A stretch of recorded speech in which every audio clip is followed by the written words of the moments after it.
on, the guns are calibrated, and the best big buck hunters from across the world have descended upon Sin City for a chance at once-in-a-lifetime glory. We are here for the 11th annual Big Buck World Championship live from the Esports Arena Las Vegas in Luxor Hotel and Casino. My name is Nick Petro. I'm alongside my good friend and CNN special guest, Omar Jimenez, for our first ever Big Buck World Championship pregame show. Omar, this event started out in Chicago. It's been to Minneapolis. Oh, yeah. It's been to Austin. It's even been to New York City, but we have never seen a setup like this. Look, to have it in this Esports Las Vegas arena is honestly amazing. When you come to this place, it is one of the biggest places you've ever seen as far as gaming venues go. There are lights everywhere. The facilities are as good as they're going to get as far as gaming goes. And you got to imagine that's going to play into some of the people's mindsets today. Look, when you're qualifying for Big Buck, you're playing in the back of a bar, you're playing with just your friends, and now you're stepping up onto this stage in front of all these people on Twitch where, you know, hundreds of thousands of people may watch over the course of this weekend. And you talk about the money on the line. $100,000 in prize pool spread out. This tournament, you get $5,000. But what's cool about this one is whoever's competing now, if you win, you get a chance to go to the full world competition tomorrow for $20,000. You can walk away with $25,000. We're in Las Vegas. It's all about the money. Oh, you all know about that. the money. You walk into Well, it's Luxor, always the all about the casino's money. right- Let's get that straight. All right. Fair enough. Fair enough. And, you know, it's a party that can't be contained to just one night, as you mentioned, two-day event. And that brings us to the reason we're here today.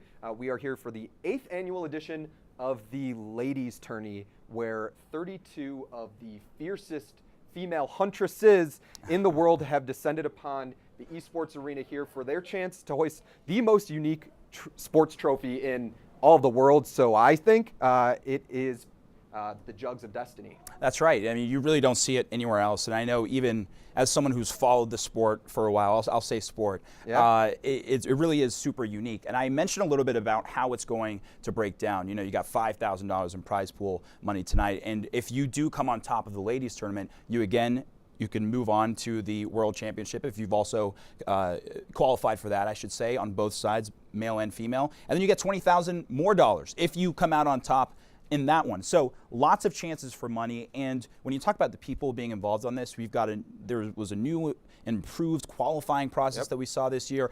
I couldn't take advantage, but a lot more people took advantage than they actually Yeah, absolutely. So, you know, the team behind Big Buck Hunter at Raw Tourism Play Mechanics are always looking for ways to improve the qualifying process based upon feedback from the Big Buck Hunter community, those that are in the building playing today.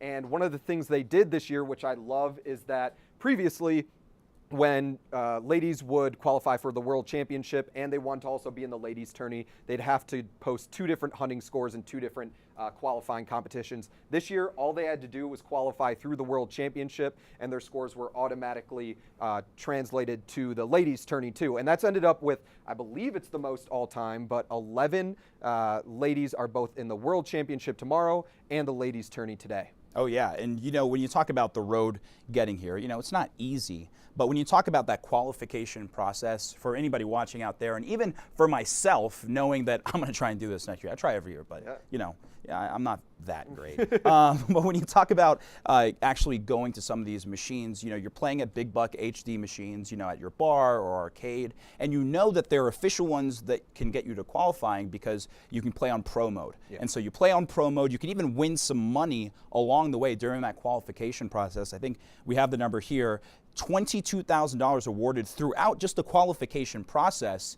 And then Nuck if you buck. And then when you get here, you've already had a taste of that big buck money and you're just hunting for more. And so we'll see what happens today. Yeah, for those that are at home and wondering what this is for the first time, and maybe you want to qualify next year, there's 2 different ways to go about qualifying when you're on those machines. First, skill-based. That's how the top 12 seeds are decided. You got to be good. Exactly. So not me. Not you. Yeah, not you. Well, I'm okay. Let's relax. Across the 9 different animals in the Big Buck Kingdom, so to speak, your top 5 scores from each, your top 5 treks from each of those animals are added up into one cumulative score, and that's how we get the 12 skill-based competitors. The other 20 for tonight in the ladies' tourney qualified through wild card, where dedication to the craft is the name of the game. You play as much as possible, and your scores add up over time. Yeah, and when you talk about, look, I don't want to look too far ahead when it comes to this tournament, because we are just in day one of what is going to be a lot of big buck hunting in one weekend, especially for Las Vegas. Yep. But qualifying for next year already begins next week on Thursday, November 1st. So if I'm sitting here, I'm watching some of these players play, the best in the world. You get motivated, you see what you got to do, you learn from these elite players, and then next week you go up to your local spot and you say, you know what, I'm not hitting any more does. Bucks only. It's always about the Bucks. Form your team. Nuck if you buck. That would be the name of our team. And you get after it. And it's going to be 11 months of qualifying through next September. And so you'll have a chance to build those skills and weigh your skills really against other people who are trying to compete for the same thing you're doing. So the field may get even better when we're back here potentially next year. So I have a question. So next year, are we sitting at this desk, or are we hopefully out on stage? Look, if it's me, we're doing both. We are sitting at this desk, we're opening the show for everyone at home, and we're taking off our jackets, we're walking down on the stage, we're grabbing one of those guns, and we're getting after it. Yeah, unfortunately for us, I don't think we can measure up on either night of the Is that a challenge? So, is that a challenge? Because if that's a just challenge, saying. I'm starting next Thursday. I am just saying. So, all right, the groundwork has been laid in terms of the qualifying process. Now I want to talk to those at home about some of the biggest storylines for tonight, right? So we know a lot about Big Buck Hunter. Some of those watching may know a lot about Big Buck Hunter, but not everybody does. So I think it's only fair to start off with the most prolific, dominating player in not only ladies tourney history, but Big Buck World Championship history when we're talking about storylines tonight. Yeah, and that is Sarah Erlinson. So she is a staple in the game for anyone who's followed Big Buck over the years. So again, for some of you new people, that's a name that you should know if you're not going to know anyone. You see her there hoisting the many checks she has received from these tournaments and posing with one of her many fans and drinking away some of her sorrows a bit. But she hasn't had many in these. I think that was a celebratory beer. She has won the ladies tournament champ. She's been a ladies tourney champion, I should say, 4 times. Once a runner-up. We thought she was actually going to be missing from the field this year, which would have been a little bit weird for some of these tournaments. But she checked in as an alternate, and wouldn't you know it, she made it through. Now, she's in this tournament as a 30 seed, so certainly she's not coming in with a lot on her side. But you put her in this competitive field, and just the name alone and her history and her passion, you have to think she's going to be a threat for some of these players that are here tonight. Well, of course, and you know, to be the counterpoint to that, you can't talk about Sarah Erlinson, you can't talk about her and Big Buck Hunter unless you talk about her main rival. The biggest rivalry in Big Buck Hunter history, it's Frazier versus Ali, Brady versus Manning, Lakers versus Celtics, and that's her rival Melinda Van Humison. And coming in as the number 2 seed today, she's a 2-time champion, 3-time runner-up, all to Sarah there. But she hails from Vancouver, Washington, and you know she's going to have something to say by the end of this tournament when it's all said and done. And what's crazy is about the rivalry that they have had. You talk about this being the 8th year for the ladies tournament. The first 6 years, the champion was either Sarah Erlinson or Melinda Van Humison. Last year was the first year that all changed. And again, it felt kind of weird for the Big Buck world. I'm definitely happy for the other competitive fields getting in on the action, but it just felt different. And so it was Melissa Romanek and Kylie Hodgson who battled it out in a nail biter in the championship last year. Kylie was the one that ended up coming out on top, first-time champion. But what's weird about this year is she didn't qualify this year. So she will be the first person ever. I can't even get my words out. I know. It's the first time ever that a defending champion will not be able to come back and show and defend their title here. And again, Kylie, if you were watching, we were waiting for you. So I hope you use this as motivation to get you back next year. Yeah, and the plot only thickens from there, right? So will Melissa break through for her first ever title? She's been knocking on the door. Will it be one of the steady hands, Sarah or Melinda, coming out on top? Or somebody we haven't even talked about yet is ready to write their underdog story? Time will tell. But I think we'd be remiss through going with the show without not talking a little bit about some of our international friends that have gotten through in the competition from Australia and Canada. Well, yeah, this year is different because there was no cap on the amount of people that could qualify from across the world. So you have people from Canada, from Australia, from the United States, of course, qualifying as well. And when you talk about Australia, just in general, it's known to be a wild place from time to time. So Big Buck, I feel like, kind of fits in with the theme of Australia. And so, for example, in the tournament tonight, we got Renee Brooks, Courtney McLaughlin, and Brooke Schoenman, all coming from the land down under. Now, Renee Brooks, she was the #1 seed in qualifying, but she wasn't able to make it to this tournament. So when you talk about the plot thickening, you have Renee not being able to show up. You got Kylie Hodson, the defending champion from last year, not qualifying. And now all of a sudden the field is wide open, whether for Melissa Romanek, for the rivalry between Sarah Erlinson and Melinda Van Humison to kick back up again. It is going to be an interesting tournament, at the very least, from those two storylines. Those Aussie Gales mean business. And I also have to throw a shout out to the #3 overall seed too, and that is Lauren Hope coming from Canada. So in terms of qualifying, our #1 seed coming from Australia, #2 coming from the USA, and #3 coming from Canada. So let's move on to a little bit of predictions and a little bit of subjective analysis. Okay. So Omar, I want to hear about who you got tonight. Oh, who my pick is? Okay, let's see. Wow, that's a good one. So you always have to consider Sarah Erlinson and Melinda Van Humison. You have to keep them in the mix, just because history doesn't lie. They have always been even near the top, whether it's first or second. And even last year when they didn't win, they were in the top 10 as well. But with the international theme where are you this going year, with this? I think I'm going to go international. That's where I'm going. I'm not going to go to the land down under, though. I am going to go to the land up north. That's right. I am putting my hope in Lauren Hope. She is coming in at the #3 seed. Hope for hope. That's a campaign slogan right there. Hope for hope. That's what I'm doing right now. She's coming in at the #3 seed, excuse me. Yes, she is a rookie at this, but you got to start somewhere. And look, I think she starts tonight. Well, you'll go with a new player, and I think I'll go with a trusted veteran on my side. So she's coming in with a mid-tier seed, but as I had mentioned, she's been right there in years past, was the runner-up last year. My pick for today is going to be Melissa Romanek. But, That's a good pick. That's a good pick.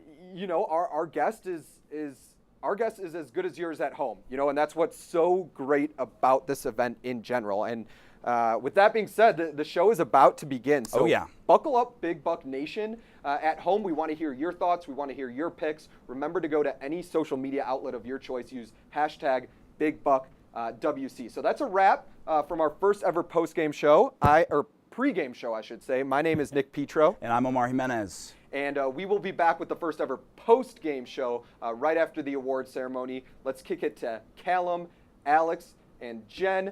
There are your broadcasters for the evening. For our competitors, remember, it's time to show out or dough out. Good luck. Nugget few buck, baby.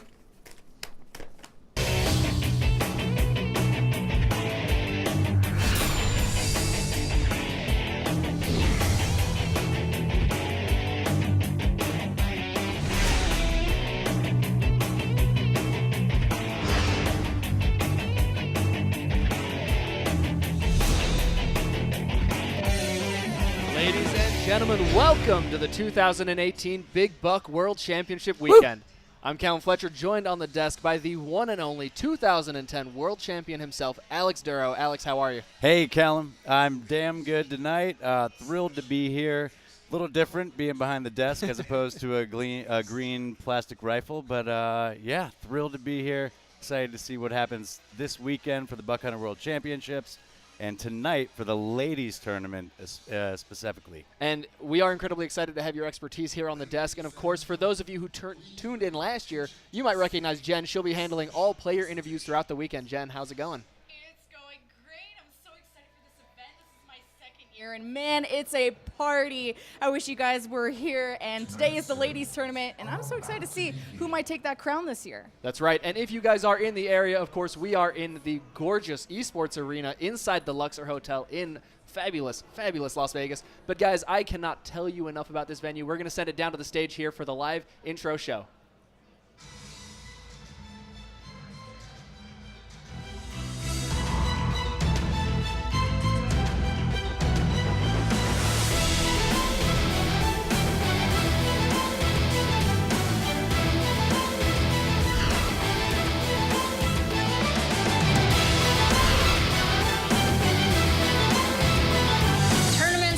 So much, it's crazy. Like, who would have ever thought we'd be here in Vegas?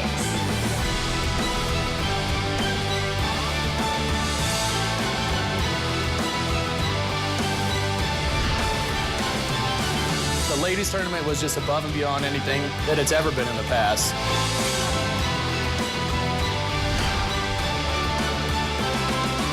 They're so focused. I don't think they blink. The girls brought it. Every game was making me sweat. Every game was close. I bet a lot of guys here are just scared watching them. Speed is where it's at.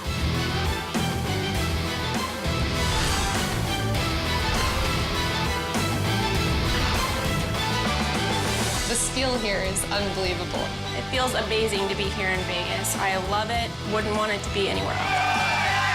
Big Buck World Championship weekend means a ton to me. It's just like a time to enjoy and have a party.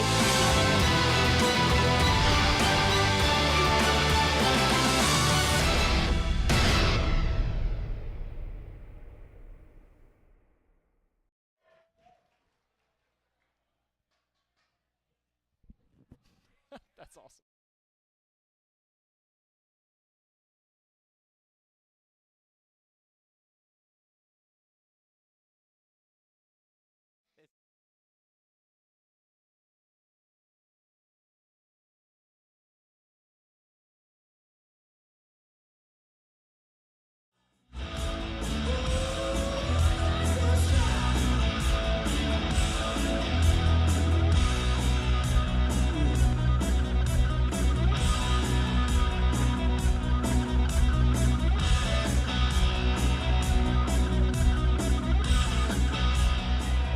Hunters, put your hands together for your master of ceremonies, Dave Snipes.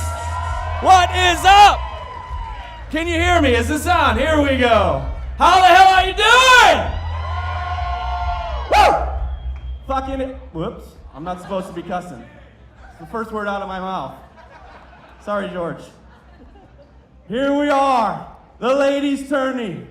11th World Championship, back in Vegas. What do you guys think? What do you think of this place? This is amazing. Every year it gets bigger and better. I love coming here and getting to see all the hard work that the team puts in, putting this thing on for you. I love chit-chatting and getting drunk with y'all, so let's do it upright. What? I can't hear you. Yeah, all right. Right now, what I want to do, get things kicked off right, I want to introduce somebody y'all know well. He's one of the guys that makes this happen, the money man, the idea man. Let's bring him out, George Petro.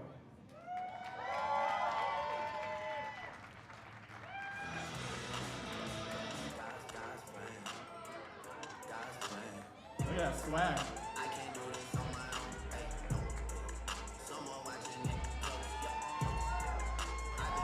What's up, everybody?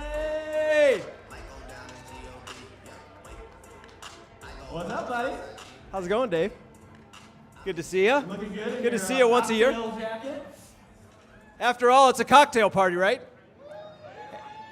Hey, I just want to welcome everybody and thank you guys for making it back to Vegas one more time. We were talking very seriously about going to Chicago for this year and taking it to a little bar, you know, something small, kind of like we did before. But then all of a sudden everything blew up. We ended up at Esports Arena Las Vegas, and we had the largest participation we've ever had in the qualifiers. So thank you guys for making it all happen. You know, I just have to say, if you guys keep coming to this thing, we're just going to have to keep doing it. So, you know what? We love putting it on for you guys. I hope it's a great tournament. I can't wait to see who comes out on top.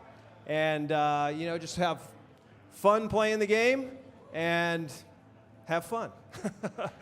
Have a few drinks. All right. Thank you very much. Thank you, George.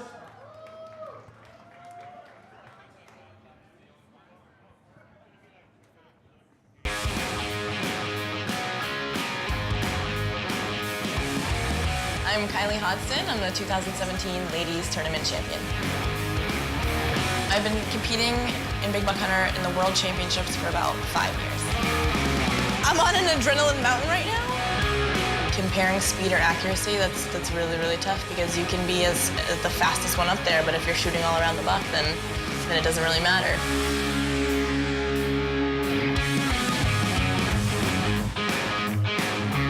We have friends across the country just because of this one thing. We're all just a bunch of people that drink and play buck hunter. Yeah. Fun stuff. 2018 World Championship is going to be a great one. Everyone should have fun.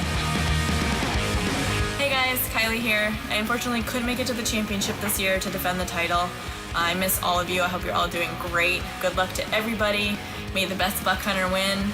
And I look forward to next year where I'd like to lose a shoe, maybe 2 shoes, and whoever gets those jugs, I'm gonna be coming for you. All right, now direct your attention to my right. That's over there. For the Jugs of Destiny.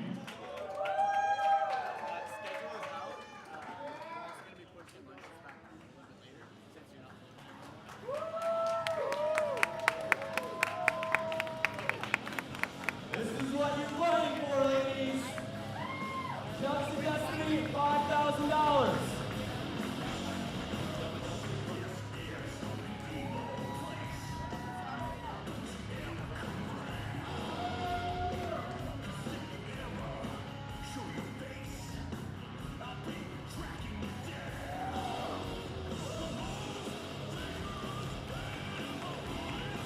All right.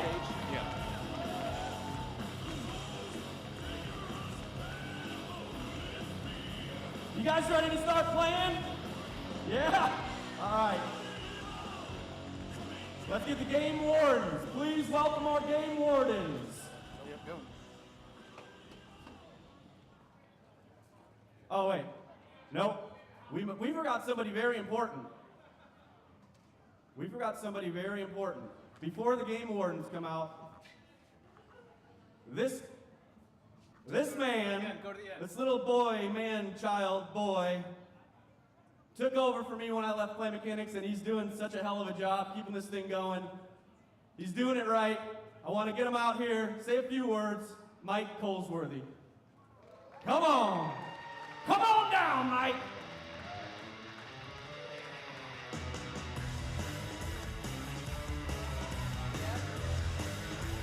There he is, everybody. Let him hear ya.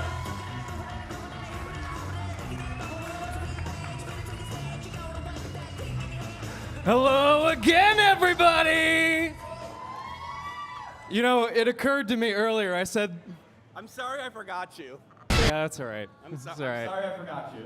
All right, first of all, why is it that during the tournament we have to force these people away from the stage, but before the tournament they act like we smell? Get up here, come on. I do smell. Come on, come on. I do smell. They're very, All right. very keen to that. As I mentioned earlier, there are 3 things that we hold dear at the World Championship. I only told you 2 of them. The third one, of course, is having a good old time. Right? Right, there we go. And as a reminder, to make sure you all have a good time, even if you lose twice in a row, and you go home in 32nd place, you're still leaving with $75 cash, and you get to spend more time than anybody else in the Bush VIP Lounge. Not a bad deal. No, Not I at think all. that's I've pretty been good. there many It's pretty times good. already today. All right, so as I mentioned, I'm going to be coming up, doing some games and stuff later. I do want to remind everybody, share your tourney journey with hashtag BigBuckWC. We want to make sure the whole world knows about what kind of crazy stuff. Tourney journey? Your I like tourney that. journey, you know. When did you come up with that one? I don't know. Was it now? Was that like just spur of the moment? I'm going to say yeah. That's good. All That's right. good. Also, yeah, as I mentioned, check out the Bush VIP Lounge. It's right We up wanna- there. Right up there. We've got food coming. It's great. We also want to thank Betson, our distributor that made all the games here possible. Give it up for Betson. Yep. More Big Buck HD cabinets than we've ever had How at many? any single World Championship. How many? 16? 16. What? Fed knows. Oh. Hashtag Fed knows. That's a lot of games. Yeah. All right. So, yeah, I just want to make sure everybody has a great time. I'm going to come back later and make sure that happens. Yeah. In case Dave Speed it just up, speed it bores up. Yeah. I'm done. All right, Okay. let's get this thing started. Let's actually bring out the game wardens. What do you say? This is my first time. All right, game wardens, you ready? Let's get it on! Here they come.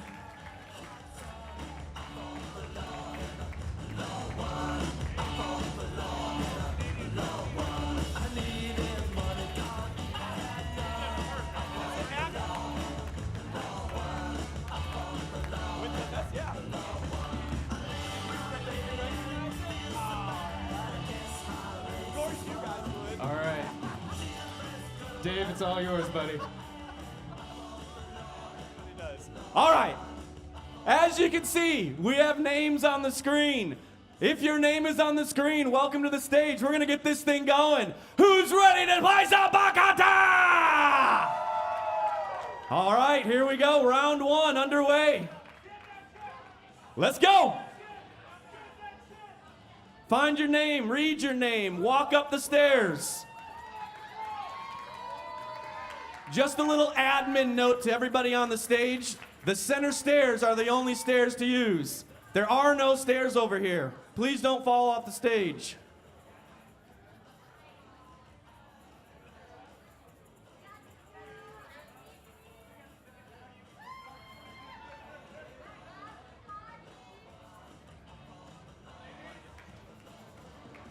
And of course, that is Dave Snipes and the one and only Michael Colesworthy. But guys, we are jumping in straight away into the action, and I cannot wait to get into this. We're going to jump on to game number 2, where I believe we've got a pretty awesome match.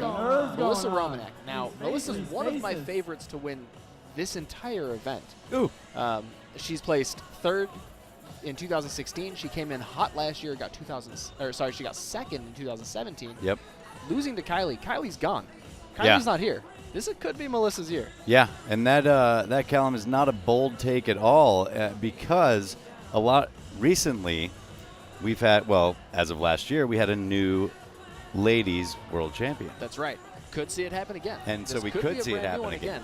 And she, of course, is going up against Monica Thompson. How will Monica stack up against a veteran like Melissa? Not entirely sure. They start the site off 1-1. Ooh, Melissa, 2-2. there's You the got a dough dough out. out. Now, explain to the people at home, what's a dough out? What happens in this situation? Sure. So you can only shoot the gentlemen. You can't shoot the ladies. And when you do shoot a doe, you have to step aside and let your opponent basically has a free game to shoot everything else that's on the screen. So you do that, and if you do that right away, especially in the first game, it can fluster you, especially if you're playing against a top seed. So, and there's a level of strategy behind this game of trying to get your opponents to dough out, right?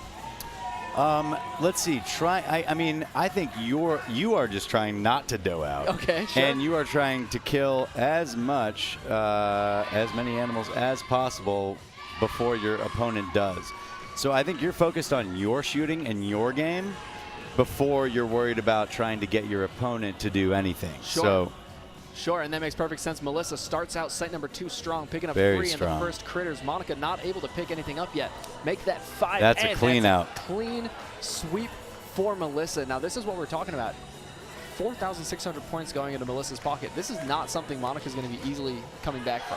No, that's hard to come back from against anyone, let alone someone who has ranked very highly in the last couple tournaments. So if you're Melissa in this situation, what are you trying to do? How are you? Right what's now, your strategy? Sure. Right now, you have to be bold. You have to take risks. You have to, you're less worried about doing out again, as they both just did. Back to back. Oh, but sometimes that's good for Melissa to dough out there, because then she gets a dough out of the way when it didn't really matter because they both doughed out. Right, and that's kind of one of those heartbreaking things to see. If Melissa does out first, which I think she did that site, Monica needs to pick up every single buck. Yeah. To make up as many points as she can. And that's a very tough element of the game, is when your opponent does out, your heart rate shoots through the roof because you know that you have a chance to take over this match. And if you don't, you're kind of expected to shoot everything after that because you have nothing shooting. You have no one shooting against you. That's right. And so that often leads to some anxiety, and you feel like you got to kill everything real quick. And then, as Monica just did, she dove out right after Melissa did. And of course, we're going into this next site. The critters get pretty evenly split, but Melissa taking the last $3 to Monica's 1. I'm not sure that this is anything that Monica can do to come back. It seems like this is all but over. An even split 3-3 down the middle, points just 92 apart. And I think that is going to pretty much wrap this one up. They're going to move on into the bonus game, I believe, on their next site. But this is done. And bonus games in the World Championships are worth double.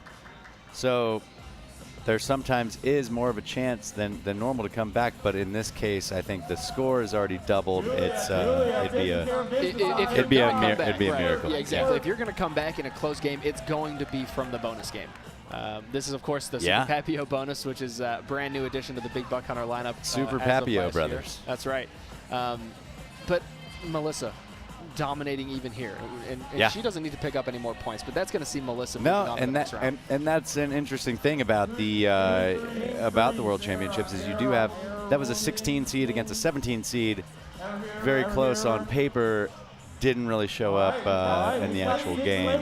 That was a doubling of the score. And I think something that we've kind of talked about, and of course I've worked at Play Mechanics for a while and you've been a competitor, so we've both seen this, but when you talk to people who don't necessarily dive into the world of Big Buck Hunter competitive play, it's just a bar game, it's just an arcade game, right? Sure. There's an entire world of strategy and memorization, and there's a whole skill set that it takes to be able to come to a tournament like this, get on stage in front of people, play on live stream. What does that take from a player's perspective?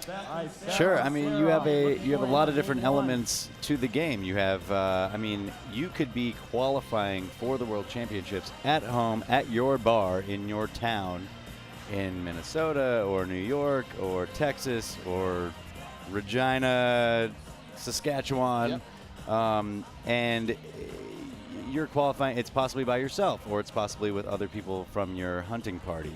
And so then when you actually get here to the tournament, it's a whole different story. You're not playing individual play. You are playing shootout against someone else.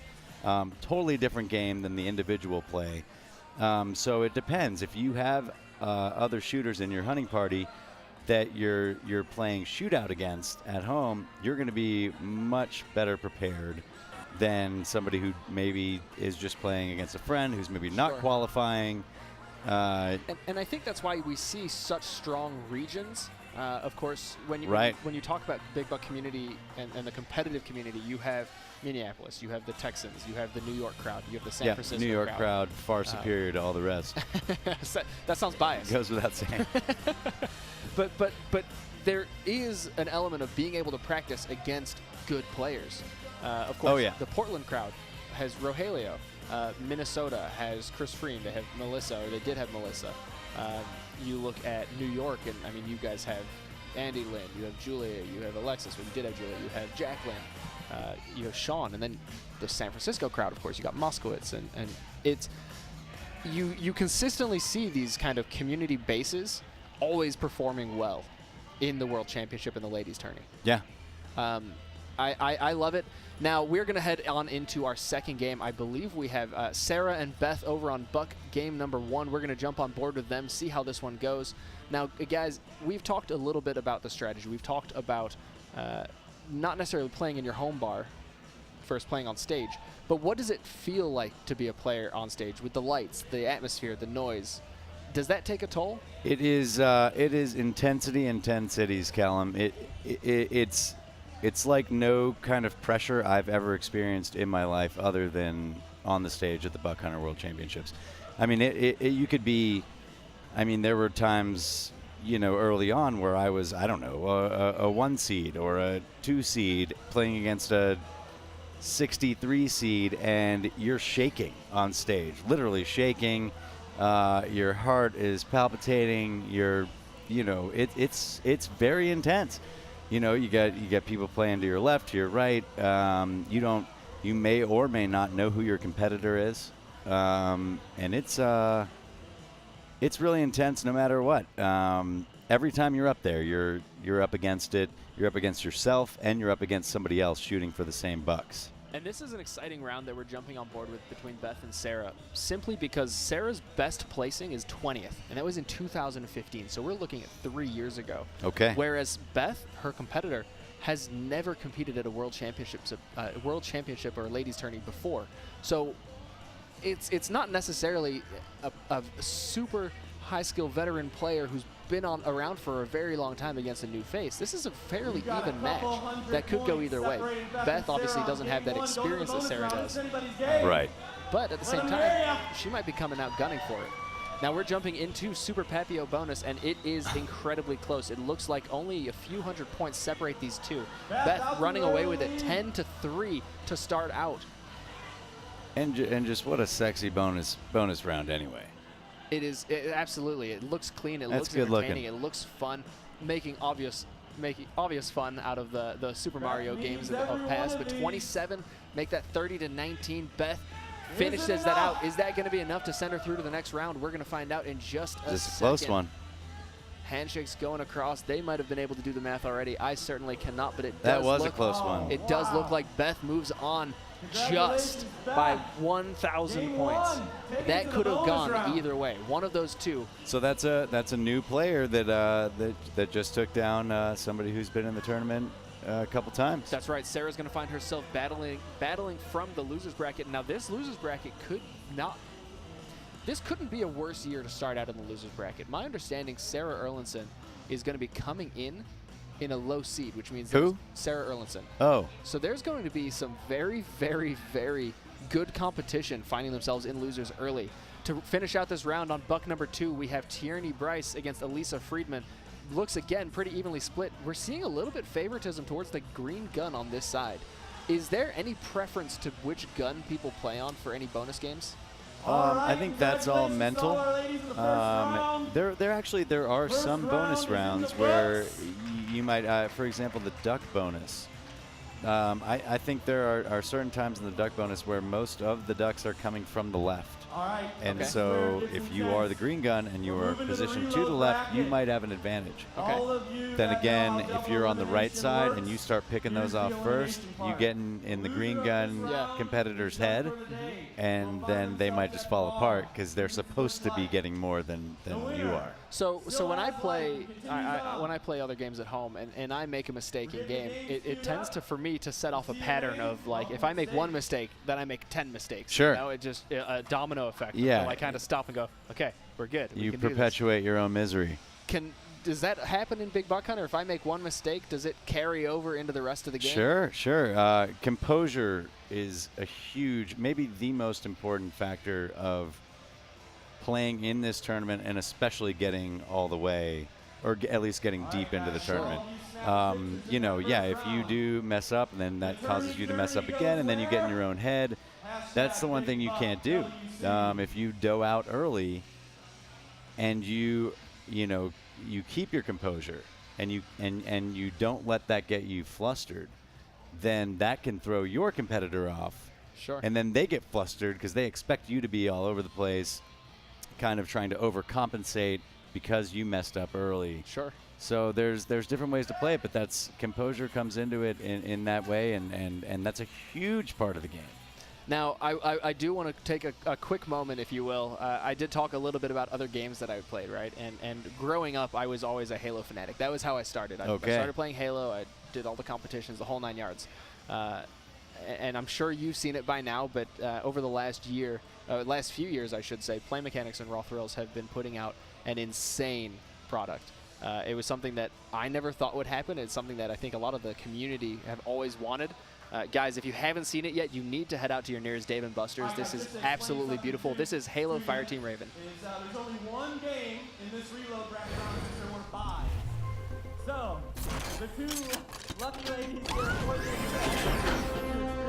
The ring is called Halo. As far as we know, it's a powerful and ancient one weapon. of them's going to be done for the day, and they don't Captain Keyes is placing the Pillar of Autumn in Combat Alert Alpha. It's payback time, ODS team. Move out.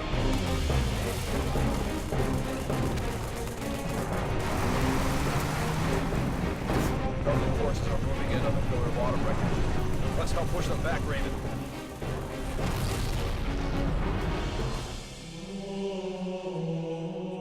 Reports are saying the Covenant let something loose on the Raven. He's doing an interview. We got more Weapons ready, Raven. Come on!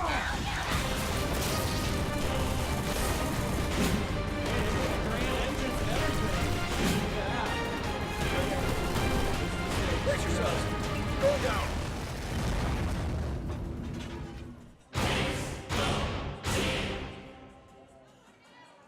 Courtney, you may get that drink sooner than later. Let's go. It's the reload bracket. Get your head in the game. Forward in any moment to buck number 2, Courtney McLaughlin against the one and only Jess Rowley. Now this is an elimination game. Whoever loses this is already out of the ladies tournament. Now Courtney McLaughlin is coming all the way out from Australia. Certainly does not want to find herself out of the tournament this early. No, you're going to want to stay in the tournament if you came from 20,000 miles away. I think that's pretty accurate. I don't know how long that flight is. It's 20,000 miles. That's incredible. But of 20 course, to 40. On puck number 2, Courtney starts out strong. She's picked up 2 to Jess's 0, make that 3. This is not a situation. Make that 5 for Courtney. Could it be 6? She's gonna. Oh yeah, there's the Beautiful clean out. sweep. So for a player like Jess to be 3,400 down in the first round, that hurts. That is not now you want to get bold. You want to take some chances, even this early, because it's tough. But you do want to be more aggressive at this point than your opponent. And of course, we're going to be jumping into Wildebeest. We're going to take a look and see if Jess can come back, but it doesn't look like it's $8 to none starting out. $9 to none. There we go. All right. She's on the board. There's all right. 2-4. Critters were evenly split again. This is still doable. If you are Jess, you need to be performing a hell of a lot better, though. End of story. That's simply put. If you are Jess and your back is against a wall to be knocked out of a tournament here, you've got to come in guns blazing. You have to say, I'm going for every single kill. And the trophy here is huge potentially. If you got a deep air.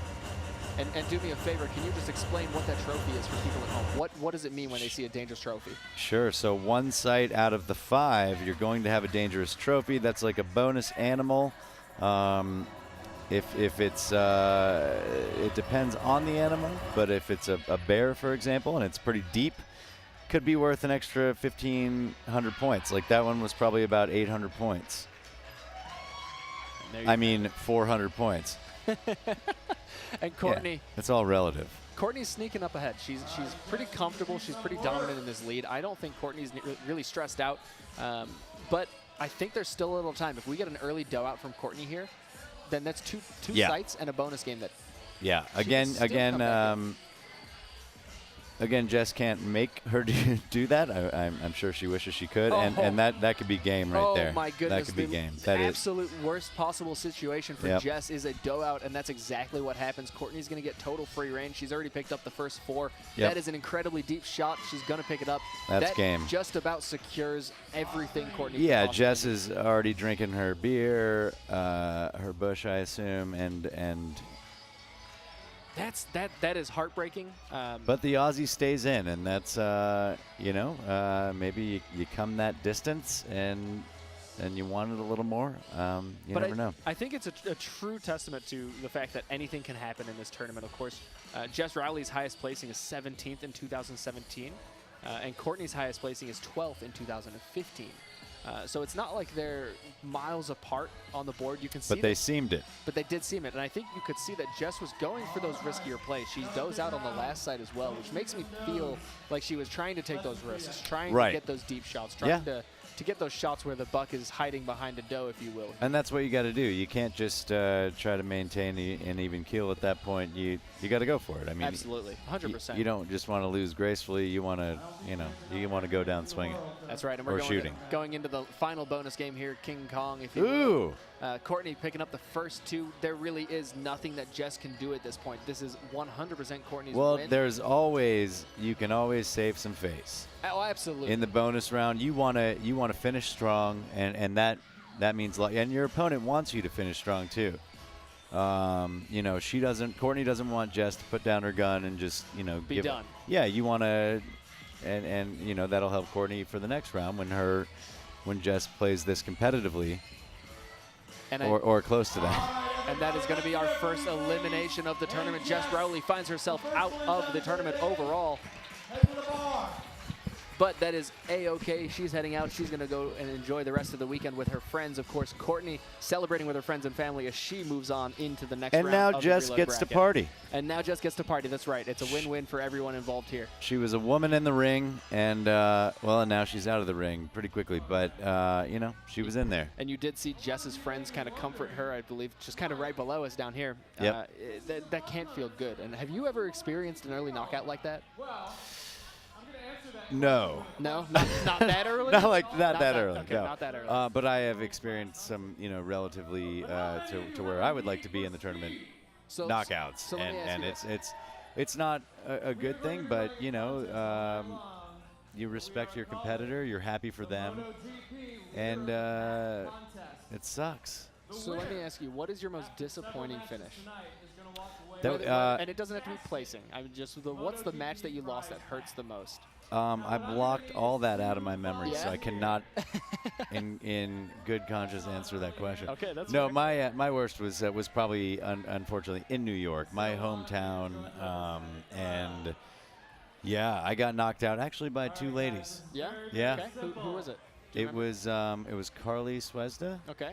And I don't remember the second one, but you know, it's tough if you're going against ladies and you're playing in the World Championship, and these ladies have had their own tournament the night before. The night before, you know, they've been up on stage, they've competed, they've been through their whole tournament. Those jitters out. They got those jitters out. They played on that stage in front of the crowd. And so that can be an advantage sometimes. And so if I'm walking in cold, not making excuses, I'm making excuses completely. Yeah, I was going to say, it's not what it sounds like to me, but sure. But sometimes it's tough going against those ladies that, you know, there's no advantage between sex in this game. You both got a plastic rifle and you're shooting the same shit. It's so whoever's playing better. It's whoever's playing better. That's right. And yeah, I got knocked out pretty early in New York. That's heartbreaking, especially in your hometown. It really was. Yeah. It really was. So- it was a kick to the dick. Going from that, let me ask you this: who is your favorite to win this weekend? So we've obviously got names like Sarah Owlinson, Melinda Van Herk. Ladies tournament. Yep, ladies tournament. Yeah. Mine is I'm a homer, so I'm gonna go with Alexis Murphy. But you're not biased towards New York at all. No, well, no. That's why I prefaced it by saying I'm a homer. Completely biased. Yeah. All I care about in this tournament is the New Yorkers. I'm just kidding. And the Minnesotans and the Texans and the Aussies and the Canadians. Mostly the New Yorkers, though. Yeah. A little bit of Regina sprinkled in. I'm into that. But yeah, I think Alexis Murphy, I think she was 6th place last year in the tournament. She's been in it for a while. She's playing with a solid core group of buck hunters in Brooklyn, in New York. And, you know, she's been here before. She's here again. And she's consistent. Yeah. Alexis consistently comes out and performs well. Yeah. I don't know if I remember a year where she didn't come out swinging. Yes. Yeah. She's always going to let you know she's here. Yeah. One way or another. And I do believe I saw her downstairs on stage wearing a big buck dress. Okay. Yeah. Like a homemade dress? I don't know if it was homemade, but it was there was buck dress apparel going on Alexis. That's awesome. I might be completely making that up, but I'm pretty sure that happened. So let me throw it here to the board, guys. We have a pretty awesome next round. We've got Renee Swanson versus Sarah Erlinson. We have Melinda Van Humison against Melissa Romanek. Jacqueline Stafford against Lindsay Morris. Brooke Schoenman against Julia Wilmot. Alexis Murphy versus Nicole Erickson. And Kelly Clark versus Beth Bollock. Now, of course, there's some new names in here. There's some old names. And there are some damn good matches. So let me narrow it down for you, and I'll let you make the choice. We've got Renee Swanson, Sarah Erlinson, Melinda and Melissa, or Brooke and Julia. How are you feeling? Or, of course, your favorite matchup. We've got Alexis on number 5. That's tough. I mean, I would like to see how Sarah Erlinson's going to come out in this tournament, and, Okay. and as a lower seed than she usually is, maybe Okay. that throws her off. Sure. Maybe it's an advantage. You really don't know. It's tough because Sarah's coming in at such a low seed, right? Sarah's coming in at the 25th seed. And normally she would be a number 1, 2, or 2 or 3. 3, right? Yeah, Exactly. yeah. She's has the potential to send a very good player to the losers bracket early, or the reload bracket. Right. But even more so is she has the potential to be in the reload bracket early, which means the people in the reload bracket aren't going to be safe. No one's safe, you know? Of course, then we have Melinda Van Humison, Melissa Romanek. I mean, that is a Melinda Van Humison. It's Melinda. Oh, yeah, the number 1 seed. That's right. And Melissa, my choice to hopefully win it. How is that going to go? Your choice could be out early. My choice, absolutely. Melinda's not someone to kind of look over. Melinda has won the ladies championship before. Before last year, She's won twice. Right. Before last year, the only 2 women to win the ladies tournament, Sarah and Melinda. Sarah Erlinson, 4-time ladies tournament champion. Melinda, 2-time. And then there's only been one other who's won it. So right, and that was Kylie last year. So your pick is up against it right now. She's in hot water early. I like it. That's absolutely true. She is in hot water. But guys, we are going to send it over. Sorry. I was going to say, should we go to Buck Machine number 2 to see if your pick? Yeah, we absolutely will check in with Melissa and Melinda on game 2. But before we do that, we are going to have some words from Melinda from last year's World Championship. Excellent.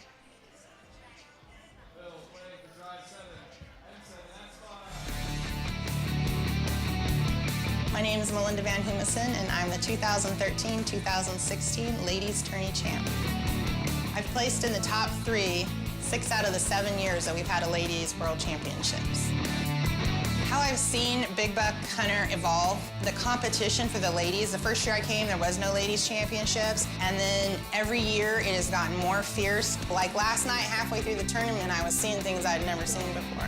The girls brought it. Every game was making me sweat, every game was close. That finale was incredible last night. Melissa would pull ahead and Kylie would be like, no way, I'm getting back, and then Melissa would pull ahead again. It was awesome to watch. The Big Buck Hunter Championships is the best weekend of the year. It's like a family reunion to me. I just love seeing all my friends and family.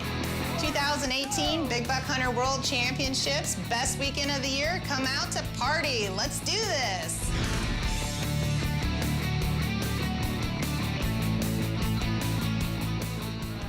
One of my favorite things about the Van Humison clan in general is how supportive everyone in that family is. I mean, every year they show up with their kids.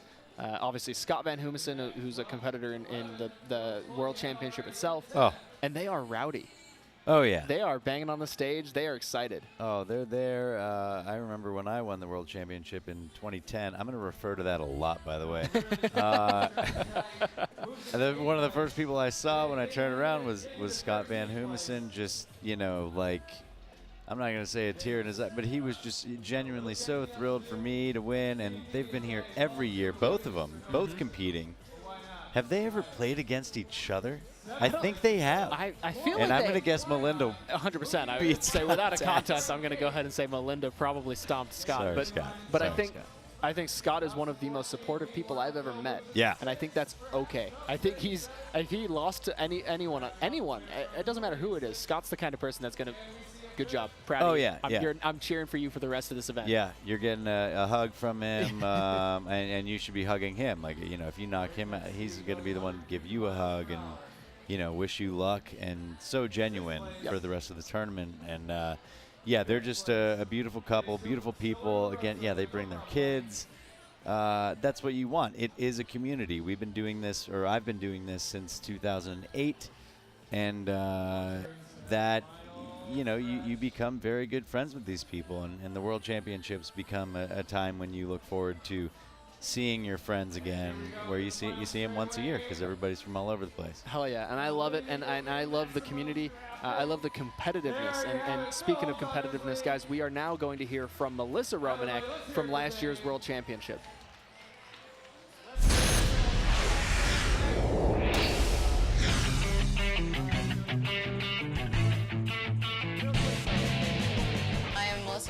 And I live in Burlingame, California.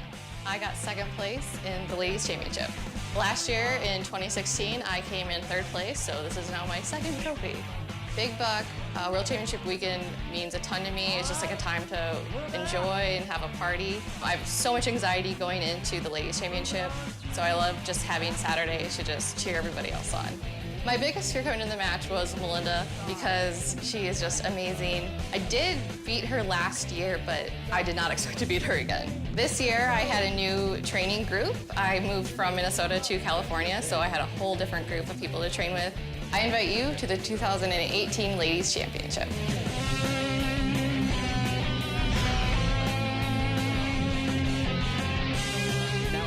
Said, I don't know what's going to happen with this next round. This is wild. There is so many good matchups. I think we're going to start out on buck number 2, Melinda versus Melissa. If it's a close game, we'll stick to it. I think if it's kind of a blowout, we're going to switch it around because this. No, who do you think is going to be the blowout? Because your pick. Yeah. Well, to win it all is the number 17 seed going against the number 1 seed. It's kind of tough for me here because I feel like anything I say in favor of Melissa is sacrilegious against Melinda because I'm so supportive of the Van Humison clan in general. Nope. But you do see the camaraderie. You see them hugging it out on stage before they even play. Game number 2, Melinda Van Humison, Melissa Romanek. This could very well be 2 of the players that you would safely say are going to make it to the finals, playing each other in round 2. Right. We're going to jump right on into the action with them as they're getting ready to go on in. I'm curious to know which animal they're going to choose first. Now, this is Melinda's first round on stage. She did have a bye first round. She had a bye, okay. Melissa has been able to warm up on stage. Right. That's a big deal. That's a big difference. And I did see that Dangerous Trophy coming in on the start, so we will see that coming in here on this first site.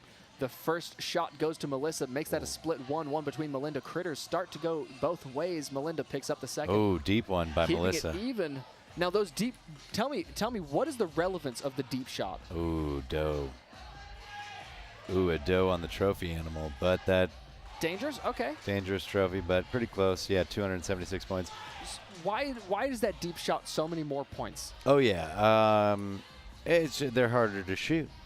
So yeah, you want to go for the deep guys. So you're rewarded for distance. Yes, absolutely. Okay, so you're picking up more points the further they are away. Yeah, say there's 2 bucks right in front of your face and 1 deep one, you might as well go for the deep one because that'll be worth more than both those other 2 bucks. Interesting. Okay. Yeah.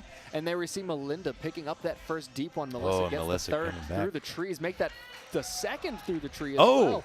That third shot for Melissa is massive, and she does pick up. I can't even see them, and they're going down. Wow. That's a 2,500-point bonus. Callum looking good with his pick.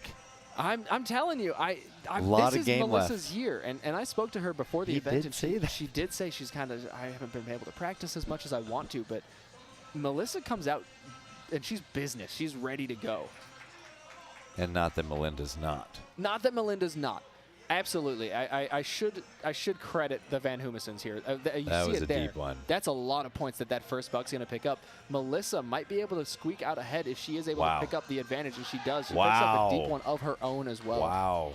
This is skewing towards Melissa, the 17 seed, against Melinda, the number 1 seed. That's right. Melissa's almost doubling her score. And there is, yep, exactly. There's just about a 4,000-point difference between these 2. There are 2 sites left to go and the bonus. So by all means, Melinda could still win this. This is the early signs of these tournaments are not very forgiving, though. If you find yourself down, you're fighting from behind pretty significantly. And that's where the composure comes in. And then a doe out there by Melissa. That's a huge sight, and we're almost back to even. Exactly what Melinda needed. She needed Melissa to doe out there. If Melinda has a big round here and a good bonus game, she can still win this month. Yep. 100% Again, the still win bonus this match. game is worth double in the World Championships. And we're going to see this final sight. Melinda picks up the first. The deep that was shot for deep. Melinda. Melissa picks up 2 of her own. 2-2. I think the next one coming out is going to be a deep one. Who's going to pick it up? They both take a lot of misses, but it does go to Melinda. Ooh. A little bit closer. Melissa does manage to pick it up. 400 points. Makes it winnable if Melinda can perform here. So it's down to the bonus game. Yeah. We are just about 1,300 points apart going into... Not gonna lie, my least Nope, this is not my least favorite. The frogs one is my least favorite. No, this is Triceratops. That's right. And we're going to take a look-see here and see if Melinda can go ahead and squeak this one out. It is 4-2 right off the bat. It's whoever can shoot the more Triceratops turds. And Melinda managing to stay ahead. Oh, this is a game. This is close. Melissa just needs to stay close, though. Keep that in mind. All Melissa needs to do is stay close. Yep. Melinda really needs to take a pretty strong lead here, which she needs manages to ball out. do, but I don't think that's enough. I don't think it's enough. That was a great game. And we're going to see the board coming up here in just a moment, telling us their totals. Now, keep in mind, that's 500 points. That's not going to be enough. She does need just over 1,000. So we're going to see Melissa staying on in the winners. We're going to jump on board with Sarah and Renee on buck number 1. This is an incredibly close game, 18-23. Make that 18-27. Sarah does squeak out the win there. And I do believe we're going to see Sarah then moving on. We're going to see the final scores here in just a moment. And that's what you would expect. This early in a tournament, you expect players like Sarah. You expect players like Melinda, Melissa, to be able to continue to climb and stay on that winner side of the bracket. Although we just saw the #1 seed in the tournament go down. That's right. And this early. It's a struggle because I don't feel like that paints the full picture, right? When you see the #1 seed getting taken down by someone like Melissa, in I think the 15th seed, your mind naturally says this is upset. But is it much of an upset to lose to someone like Melissa? When you've won the World Championship twice, I think it is. Yeah? Yeah. No, I don't think you're wrong. But I do agree. I think you nailed it when you said that Melissa had played a game already. Melinda was coming in cold because she had a bye. And of course, there are cabinets around the venue for players to be able to warm up, right? Melinda's been here. She has been playing, but it's not the same. It is not the same as getting on that stage and seeing the big LED above you. It's seeing the game screen in front of you.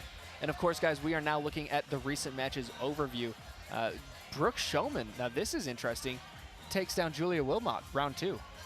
That was one I wasn't expecting. Brooke, a brand new player, of course, out of Australia. And there you go. Take a look at that round number 3, winners round 2. Alexis stays on top over Nicole Erickson and does find her way into the next round. Now, keep in mind, the players that are staying in the winners bracket, it's going to get tough for all of them. But even Jacqueline Stafford, another New Yorker, finds herself moving on into the next round of the winners bracket. Excellent. Love Jacqueline. Hometown crew. Always good to see that. Brooklyn is representing so far, and I'd like to see it keep going. They're here to play, right? And I've said before, you guys have a really good hunting party.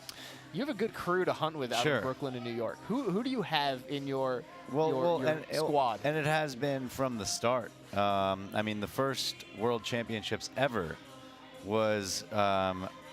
I couldn't make it. I was working on a work trip in South America, or I would have been there. Jaron Anderson, who is in the World Championship this year, Andy Lynn, the 3 of us all qualified for the first World Championships ever. Sure. And then since then, it's been just a great group, and it's grown throughout the years. Right now, you got Too Drunk to Buck. Which also Julia Wilmot, formerly of New York, now representing California. Yep, out of LA. But still part of the Too Drunk to Buck party, which is predominantly in New York. You got Jacqueline Stafford, her husband Sean, of course Andy Lynn and Jaron Anderson, myself. I will still train with these people. So I'll break them down to bring them up to speed for the World Championships. And we're going to be jumping on board with another Northeastern coaster here. We've got Julianne Jones. Now, Julianne is a community favorite to win the ladies' tourney. She's performed consistently well. I believe she picked up 4th place at last year's World Championship. Yep, 4th place exactly. And that's of course, she's married to Philip Beaupre, who's another one of our players. And they actually got married last year at the World Championship. It was kind of a cool little experience. Andy White officiated by the big buck Pope himself. Great. Why was I invited? Julianne. And Julianne here showing why she's a favorite, right? She's picking up big points here. She's consistently staying up ahead. But I believe Malia is staying close, if not keeping it even. Yeah, we got a close one through 3 rounds. Jumping on. It's dead even. That's right. Jumping on into the next site, we're going to see who can pick up the big points here. And Julianne split the first 2. Leanne. And we're going to see, can they get it from behind trees? They don't, but Malia does pick it up. She does even the side out, 3-3. This is dead even. And that's where you'll see the distance factor in. Obviously, the further back they are, the more points you're going to rack in. So you want to take out those the big bucks as early as possible. You do. And this is a harder trek because they'll go behind trees, and you don't really know what you're shooting at. Yeah, you got to go by feel and momentum, and you got to kind of judge what speed they're going and what angle they're running towards, and have a little faith out there. And we're seeing a 2-3 split here. Julianne does manage to make that 4-2, and she did get a range a couple of those shots. So That could be game. That's dead even through 4 sites, and then on the 5th one, Julianne goes up by 1,500 points into the bonus game. And this is still winnable from the bonus game, but it needs to be a clean sweep. And this is not a bonus where you can really, I guess you could, but you're more likely to come out even. So what is the best bonus? If you're trying to maximize your points and shut someone out, what bonus do you want to play? That's a very good question. Let's see. I mean, you got the frog bonus where you can shoot each frog 4 times, and if you go 1, 2, 3, 4, 1, 2, 3, 4 on 2 frogs, and you're up 8-0 right there. Sure. So that's a good example of that. This one up, Julianne. Absolutely, Julianne's moving forward. She's moving on. I think she was comfortably ahead there before the bonus game even started. All she needed to do was maintain, and that's exactly what she did. Malia is comfortably numb, and she will continue to do so at the bar now. Or no. I don't think she's all the way out. And it does look like we've also seen Lauren Hope go over Elisa Friedman. Okay. So we will see Lauren Hope, our Canadian qualifier. Our one Canadian. Our one Canuck. That's right. Are moving on from into Regina, Saskatoon, Saskatchewan, or something along those lines. One of those two, right? Yeah. Moving on into the next round. So we're going to be taking a look here as soon as we can into that next bracket. I am eager to see. We've got Julia walking around in the back, Julianne with her husband, Philip Beaupre, of course, wearing the hat signed by a hell of a lot of the players. And we're going to be taking a look here. Reload round 2, Monica Thompson versus Nicole Erickson. Now, again, this is another matchup in which one of them will be going home. The rest of the bracket is filling in here. We have Amy Green, another new face against Elisa Friedman. Tori Thompson, again, new face. Against Malia Bruce, and then Courtney McLaughlin still fighting for her life against Beth Bolick, Emily LaPatra and Melinda Van Humison, and Sarah Brooks and Renee. A lot of the newer faces are in the reload bracket. This is what we were talking about earlier, right? This is the first experience. It's not. Yeah, that's tough. Your first time at the tournament, you don't really know what to expect. There's a lot to acclimate to. You know, you're up on stage for the first time as opposed to your dive bar in, whatever your town is. And it's tough, man. It's hard to get adjusted. Do you feel like there's a point in the tournament where you kind of just like shake it off and you're good, you're ready, you know exactly what to expect? Well, what's important is if you win the first game. If you win your first game, then that's huge. But also if you lose your first match, then some of the pressure is already taken off, and then you're like, all right, we'll see what happens. See, I'm just going to have fun out here. I would think it'd be the opposite. I would think if you lose your first match, in my mind at least, I'm going, oh hell, my back's against the wall. I'm do or die time, right? Absolutely. There's always going to be nails on the road to victory, and if you kind of have to expect that, and if you do, coming into the tournament, I might lose my first game, but I'm not going to let that knock me out of the tournament. Sure, that makes sense. Yeah. Yeah. Now, and we have seen it happen in the past. I do believe Melinda came from the losers bracket last year in order to play. I don't think she didn't make it to the finals, obviously. Okay. We had Kylie and Melissa in the finals. Two but new ones. we see them fight from the losers bracket consistently. We're going to jump on board here with Amy Green and Elisa Friedman on buck number 1. Amy Green being that new player. Amy Green Lightning, I believe, is her player nickname. Hey now. And she actually has an entire squad here with them. Elisa Friedman, Amy Green, buck game number 1. Amy from Dean Vending, one of our fantastic operators, and she has the whole family outfitted with Dean Vending Green Lightning gear. Love that. And of course, Elisa Friedman here trying to choose which site she wants to jump into. Bighorn Sheep on with the Dangerous Trophy right off the bat. It does actually look like we're sticking with, sorry, Melinda and Emily here. My apologies. As Melinda, the #1 seed, could potentially get knocked out of the tournament. And again, she has fought from behind. She has fought from the loser's bracket. She's no before. stranger to this. And I think that's something that she can rely on, especially against a newer player. But what is going on? Emily comes out guns blazing, 4-2, got that deep right one off the start. Evens it out a little bit. And the score here, of course, in favor of Melinda. She is up just a little bit, but Emily, if she keeps on performing like that, will catch up. And I do have to comment on Melinda's T-shirt. Pretty awesome. You like the Big Buck Run BMC? Yeah. Yep. That That's was very nice. came out about 2 years ago. I'm sure you can find it, guys, on our store. If you are taking a look, bigbuckhd.com/store. But jumping on into this next round, Emily Here has comes dowed Melinda. out incredibly early. That should be Oh. 5 free bucks for Melinda. And now that was one of those sites, one of those animals where you're not going to go up by 4,500. She only went up by about 1,500. Those animals weren't worth a lot. So that's, if you are going to dough out, that's a good one to dough out on. And I think there's a little strategy here. Melinda has just decided to shoot into whitetail. Now, whitetail is one of those treacherous animals for our community, if you ask. I think a lot of people, they're hoppy, they're springy, they're harder to hit. They're the hardest animal to kill in this game. Ooh.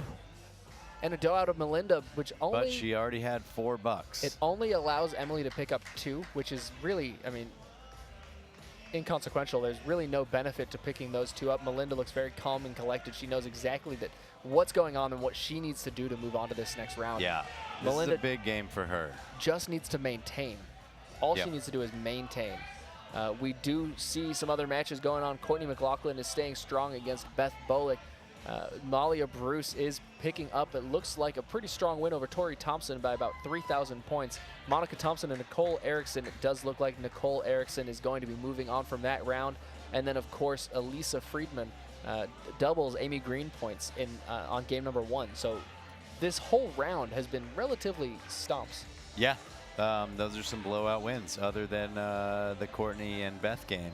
That was pretty close, 1,400 points there. Absolutely. Now we're going to be jumping on with the frog bonus here. Melinda just absolutely cleaning out Emily LaPatra, giving her no chance at coming back whatsoever. And I think Emily knows that at this point. Any experienced player would. If you go into the bonus game down 4,000 or 5,000 points, you're not coming back.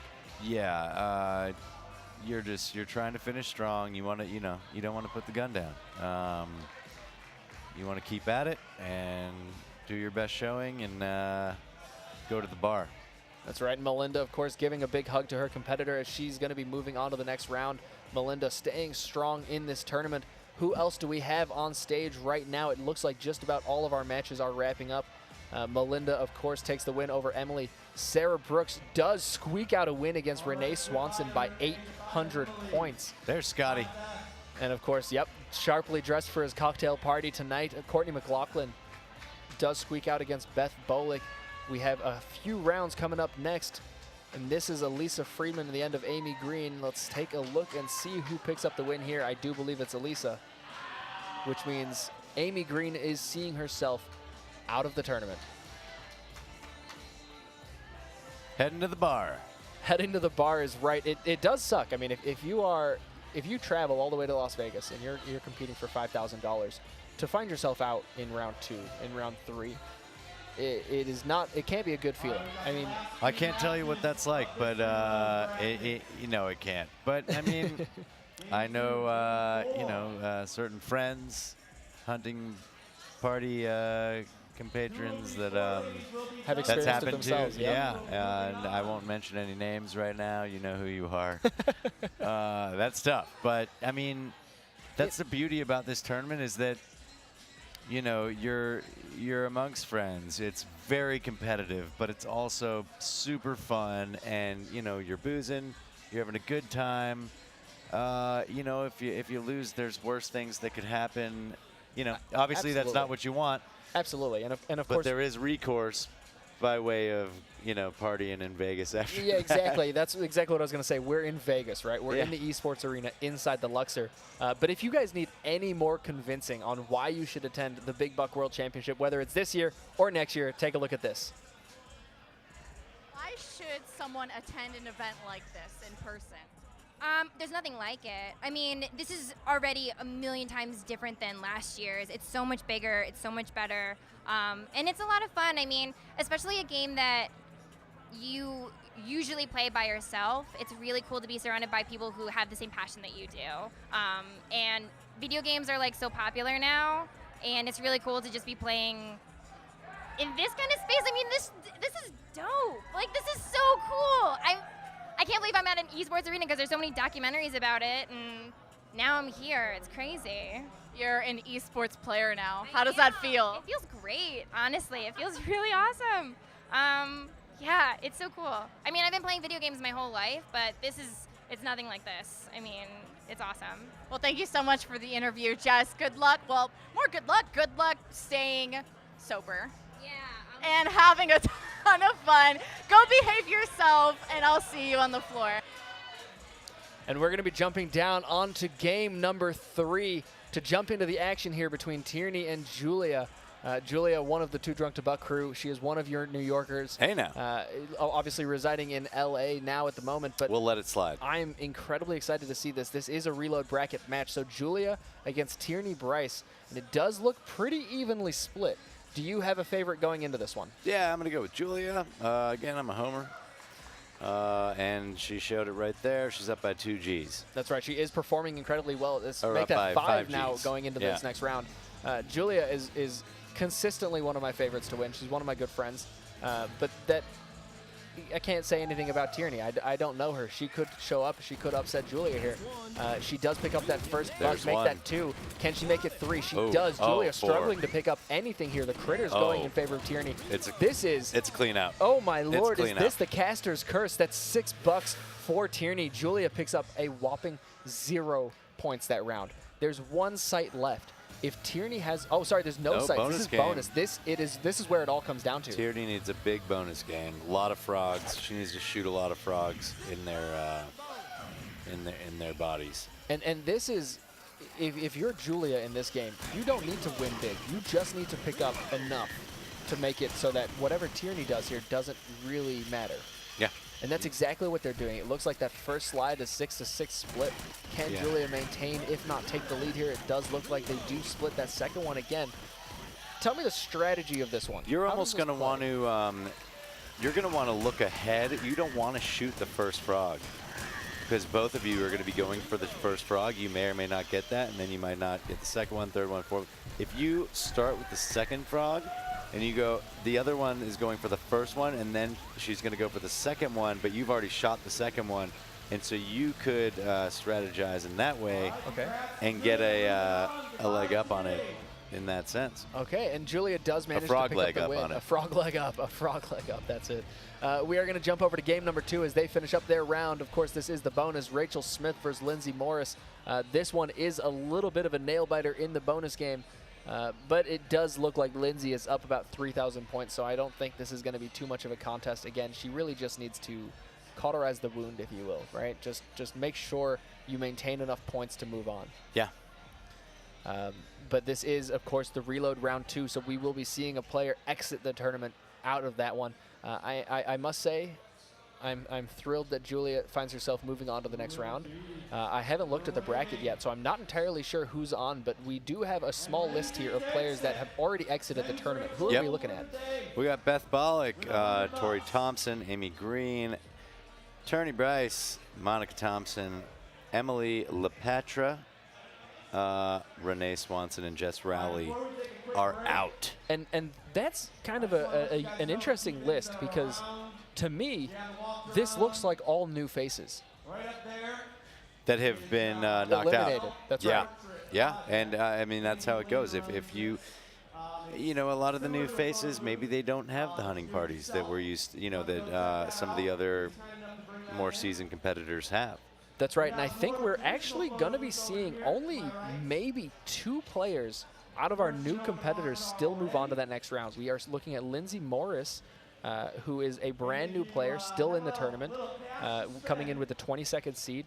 And of course, this Malia Bruce is someone we've seen a couple times today, who I believe is also coming in as a brand new player. That's right, she is coming out of Minnesota. So good crew up there. I mean, you got a great pedigree coming from Minnesota. Apple Valley, I was there twice last year. I'm just kidding. Never been to Apple Valley. Sounds like a hell of a town. And if you're looking at this bracket, if you're looking at this overview, if you're looking at the names that we're still seeing in this tournament, we are seeing the regulars. We're seeing Alexis Murphy. We're seeing Jacqueline Stafford. We're seeing the Erlinsons, the Van Houtensons. Just about nobody is new anymore in this tournament. Is that what we expected, or did we expect them to get a little bit further than where they ended? No, that's what you would expect. There's always a wild card that comes out of nowhere and ends up getting third place in the entire tournament that nobody expected or knew previously. Sure. That happens. It looks like that might not happen in tonight in the ladies tournament, but yeah, normally you really never know. People could come out of nowhere. They could just be savants at the game, and and also you could take them as somebody you might not, you've never seen them play before. You're like, oh, who is this? Well, in the ladies tournament, this like 29 seed, who cares? I'm gonna wax them, and and if they start getting you, right, then, that could well, especially because someone could come in brand new to the game, brand new to the competition, and have no idea who Sarah Erlinson is, and think, oh, Sarah Erlinson, 28th seed, 30th seed, like whatever, I'm going to crush her. Right. And then all of a sudden, you're getting Erlinson. Yeah. Yeah. Been there. Yeah, I think most players have, right? Yeah, Sarah is a monster on the who guns. have eschewed that beat down. Yep, absolutely. And of course, today we have the ladies tournament. Tomorrow we have the World Championship. If you guys are in Las Vegas, I encourage you to come down to the esports arena inside the Luxor. If not, this is what you're missing out, and we hope to see you guys next year.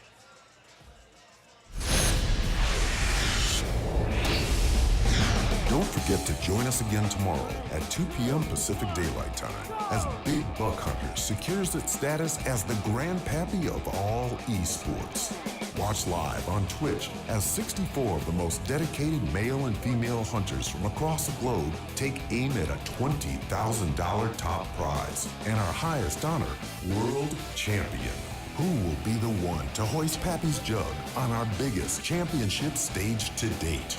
Answer the call of the wild and tune in to watch Big Buck World Championship 11. You won't want to miss it. Now, of course, that is the World Championship, and it's grown over the last dozen years. Oh, man. Let me ask you, what was it like when you won? What was it like in the 2010 era of Big Buck, right? Especially considering we were Vegas this year, Vegas last year. Sure. We did Austin, Texas the year before that. Yeah. I mean, how has it grown? It's grown every year exponentially, and in a great way. I mean, the Buck Hunter folks, they listen to their people, their players, and who are competing every year. And I competed, I think, 10 years in a row, and a lot of people have. And so they want to know, like, what do you guys think that is going to make it better next year? And then they act on that. But the event spaces have gotten better. I think the first year was I believe Excalibur in Chicago. Chicago, that's right. And which was great. But I think that was only like 20 people in the tournament or something like that. And now obviously it's the 64, like March Madness. But year after year, it gets bigger and better. The sponsors are great. The stage right here is just insane. It's gorgeous. It's insane. I mean, you got what, like a 50-foot screen right there. You're at an esports complex, which is kind of where it should be, really. Right, absolutely. This is the dream, right? Yeah. And speaking of growth and speaking of the competition and the scale of the competition, we're going to quickly send it over to an interview with Lauren Hope to talk about who is her big competition this year. Let's hear it, Lauren. Everybody. The competition is so good this year. I'm scared for a lot of the Todd, do you want us to send it to any of our sponsors? Top Do we have dogs slates? here, and are you confident that you're going to do well this year? Yes. I need to be positive, and I'm going to kill it. So you're a pretty experienced player now. What advice do you have for new big buck hunter players? Honestly, just play. Anyone that says they're not good enough, just play more. You know, don't get discouraged. Everyone, you know, shoots a doe or whatever. It happens on the big stage. So just practice more and more. Now, of course, Lauren Hope, one of our players out of Canada, and I did just hear Dave Snipes down on stage say 16 players left. That's all that's left in the Half ladies' the tournament. players. We're halfway through. Halfway through the tournament Yeah. already. It does move quick. Of course, we do have 6 games on stage. We'll give a major shout out to Betson Enterprises for bringing in all of those games, for being an extremely great partner with us for all of the last few World Championships. They're consistently there, consistently with a presence, and we cannot thank them enough. So thank you so much for that. We are going to be heading on into this reload bracket. We are going to be heading on into that reload bracket in just a second, but before we do, guys, this is Betson.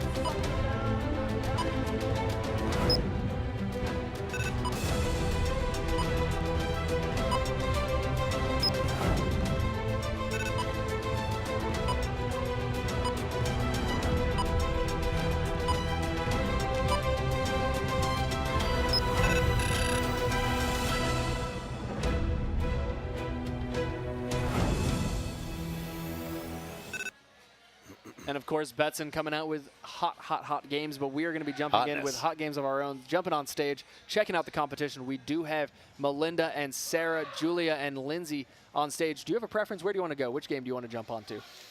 What do we got here? Lindsay and Julia. That's a big one after. Yep, so let's go ahead and jump on game number 4. We have Lindsay against Julia. Now, again, keep in mind this is a reload round, so the loser of this will find themselves out of the tournament. Julia does have a big first round after Lindsay looks like she dozed out pretty early, 3,300 to 428. And Lindsay looks to recover some points here. She does manage to pick up 2, but Julia makes that 2 of her own. Oh, and then the deep one. That's right, an even 3-3 split here. So Julia, again, just needs to maintain. She doesn't need to blow anyone out of the water. Of course, you guys are taking a look on the main screen. We have Melinda going on up against, be able to tell you in just one moment, I apologize, Sarah Brooks. That's right, Melinda versus Sarah Brooks, and Melinda does have a big first round. She's up about 2,300 points. Let's see who can Sarah fire back. She does. She picks up 2 of her own. Melinda struggling with only 1, but who's going to pick up the deep? It does sneak a little bit closer to the foreground. Melinda picks it up, makes that 3-2 in Sarah's favor with an even 3-3 split. 400 points separate these 2 players. That's close. This is not comfort territory for Melinda just yet. Going on into that next site, we've got 3 sites left and a bonus. Plenty of time for Sarah to be able to come back and make it happen. Irish Elk. Now, Irish Elk is known for big points, right? Big points on Irish Elk. I would say the second biggest points as far as an animal goes in Big Buck Hunter. What would you put on first? I think you got Buckzilla, which is also a site on this trek that these guys are shooting right now. Oh no, Melinda does out after 2, which means Sarah, playing well, should pick up all 4. And on a site like Irish Elk, that can be massive points. It was only 1,200 here, not terrible. 1,200 might be enough, though, to come back enough. You got a 1,400-point game there. That's close. And I think, especially if this last, and if so it is Buckzilla, left. okay, 2 left. Elk and Irish Elk. Okay. So again, Irish Elk, big points. That's a lot of opportunity. Can Sarah squeak her way back into this match and potentially knock out 2-time former champion Melinda? Sarah picks up 2. We'll see if she can do it here. Melinda fires back with 2 of her own. The deep shots go to Melinda. Make that both the deep shots in Melinda's pocket. She's tough. She's been here before. That's right, 1,700 points going in favor of Melinda here. Sarah falling bit by bit a little bit further behind. Down by 3K. Sarah really needs a doe out here. Or a clean sheet. Yeah, right? or 4-2 and then a big bonus game. It is certainly not out, but at this point you have to feel that pressure. Now you gotta start being bold. You gotta go for it, and that's not gonna help. And that's exactly what she did. She went bold and was unfortunate enough. Does out right at the beginning to start. Melinda clean sweeps, or almost clean sweeps it, picks up as many points as she can. That's probably gonna seal the deal on that matchup. That's game. And then we got a just close about one on game number 2. Just about close matches everywhere else, but I think game number 2 is also just wrapped up. Courtney McLaughlin does find herself moving on to the next round. Nicole Erickson, another one of our newer faces, heading out early. But Melinda and Sarah, again, saving face, right? This is over. This is a done match, right? Yeah. But what you do see here, Callum, is a lot of these games are getting closer. You know, a lot of the newbies are knocked out. A lot of the vets are still playing, and it's getting down to it. You know, you got 16 players left, even less now, and these games are being called by 1,000 points, 2,000 points, as opposed to somebody doubling the other one's score. That's right, and Melinda does move on into the next round. So does Julia Wilmot. This is exciting that we're heading in, I believe, to Reload quarterfinals. There we go, Jules. We are inching closer. Now, of course, you're kind of curious. Why are we not seeing any New Yorkers anywhere? Do you know why? What do you They're mean? all in the winner's bracket, yeah, baby. they're all in the winner's bracket. They're still in the winner's bracket, baby. Chilling. That's right. They are straight chilling. They are doing incredibly well. In the Reload quarterfinals, we have... They're up at the bar. That's right. We're actually moving on into the winner's quarterfinals. Sorry. Melissa Romanek. Now, this is going to be tough. Ooh. This is going to be tough for us to decide. Where do we watch? We've got Melissa Romanek against Sarah Erlinson, former 4-time champion, and my favorite to win, Melissa. We got to go with that game. We've got, well, hold on, maybe. We've got Brooke Schoenman versus Jacqueline Stafford. Right, There's the New York crowd. You're right. We have Alexis Murphy against Kelly Clark, another New Yorker. Ooh. And then Julianne Jones against Lauren Hope. Julianne is a crowd favorite to win and the Canadian. This is literally these are 4 matches that I would want to see in the finals. Yeah, absolutely. These are all close ones. I'm gonna go. I'm gonna go Sarah, Jacqueline. And here's the stressful Lauren. part about all of this. Yeah, I'm just gonna go with and all Alexis. of them. Okay, so you have, who do you have? Repeat that one time. Sarah. Okay. Erlinson. Yep. Jacqueline Stafford. Okay. Brooklyn. Lauren Hope and Alexis Murphy. Brooklyn again. Okay, moving all on. Yeah, and in the winners quarterfinals, I mean, this is a big part of the game is endurance. It's a long tournament. Yes, it is. Absolutely. And you have, especially if you keep winning, you're playing a match and you're winning, and then a bunch of reload bracket games have to be played before you play again, and so you're just kind of sitting there, you know, twiddling your thumbs at the bar probably, and you know, you're trying not to get too sauced. You know, you got to keep your head in the game. You're probably playing some practice rounds against other, you know, competitors that are at your skill level. But yeah, you can't get cold. You gotta keep playing and stay in there. And here's the thing. This match, so we have 8 incredibly good players in this round. 4 of them are going to find themselves in the reload bracket. Yes. So after this matchup, 4 of these players, if I'm in the reload bracket, I'm not feeling confident after seeing this. Yeah. But then again, you've been in the reload bracket for a couple rounds. And you've got the momentum, right? Absolutely. If you're coming out of the winners into the losers here, you've just lost a game. You've already been in the muck and the mire for a while, coming out of that, and you're planning on coming out of the reload bracket. The losers of these games will go to the reload bracket for the first time tonight. That's right. And here's the problem. There is too many good matches to watch here. Can we get a four screen? I think we're going to go ahead and throw this down to your favorite. We've seen Melissa play. We're going to keep you guys up to date with the rest of the games, and we're going to be taking a look at game number 3, Alexis Murphy against Kelly Clark. Now tell me a little bit about Alexis Murphy. Why should we keep an eye on her? She is a hell of a lady. She comes out of Brooklyn, and she's my pick to win it all this year. Okay. And so of course, that's why. And of course, her competitor Kelly Clark has placed 14th in 2012 and 12th in 2016. So again, no stranger to competition. She's been here. She's played at a high level.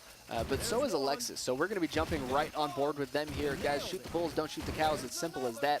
We're going to see who's got the speed, who's got the accuracy, and who can pick up the most bucks here. Alexis starts out strong with 2, and the dangerous game goes down. Can she make that 4? She does. Make that 5? No. The first goes to Kelly Clark. And that is moving on to the dangerous trophy, sneaking out the back.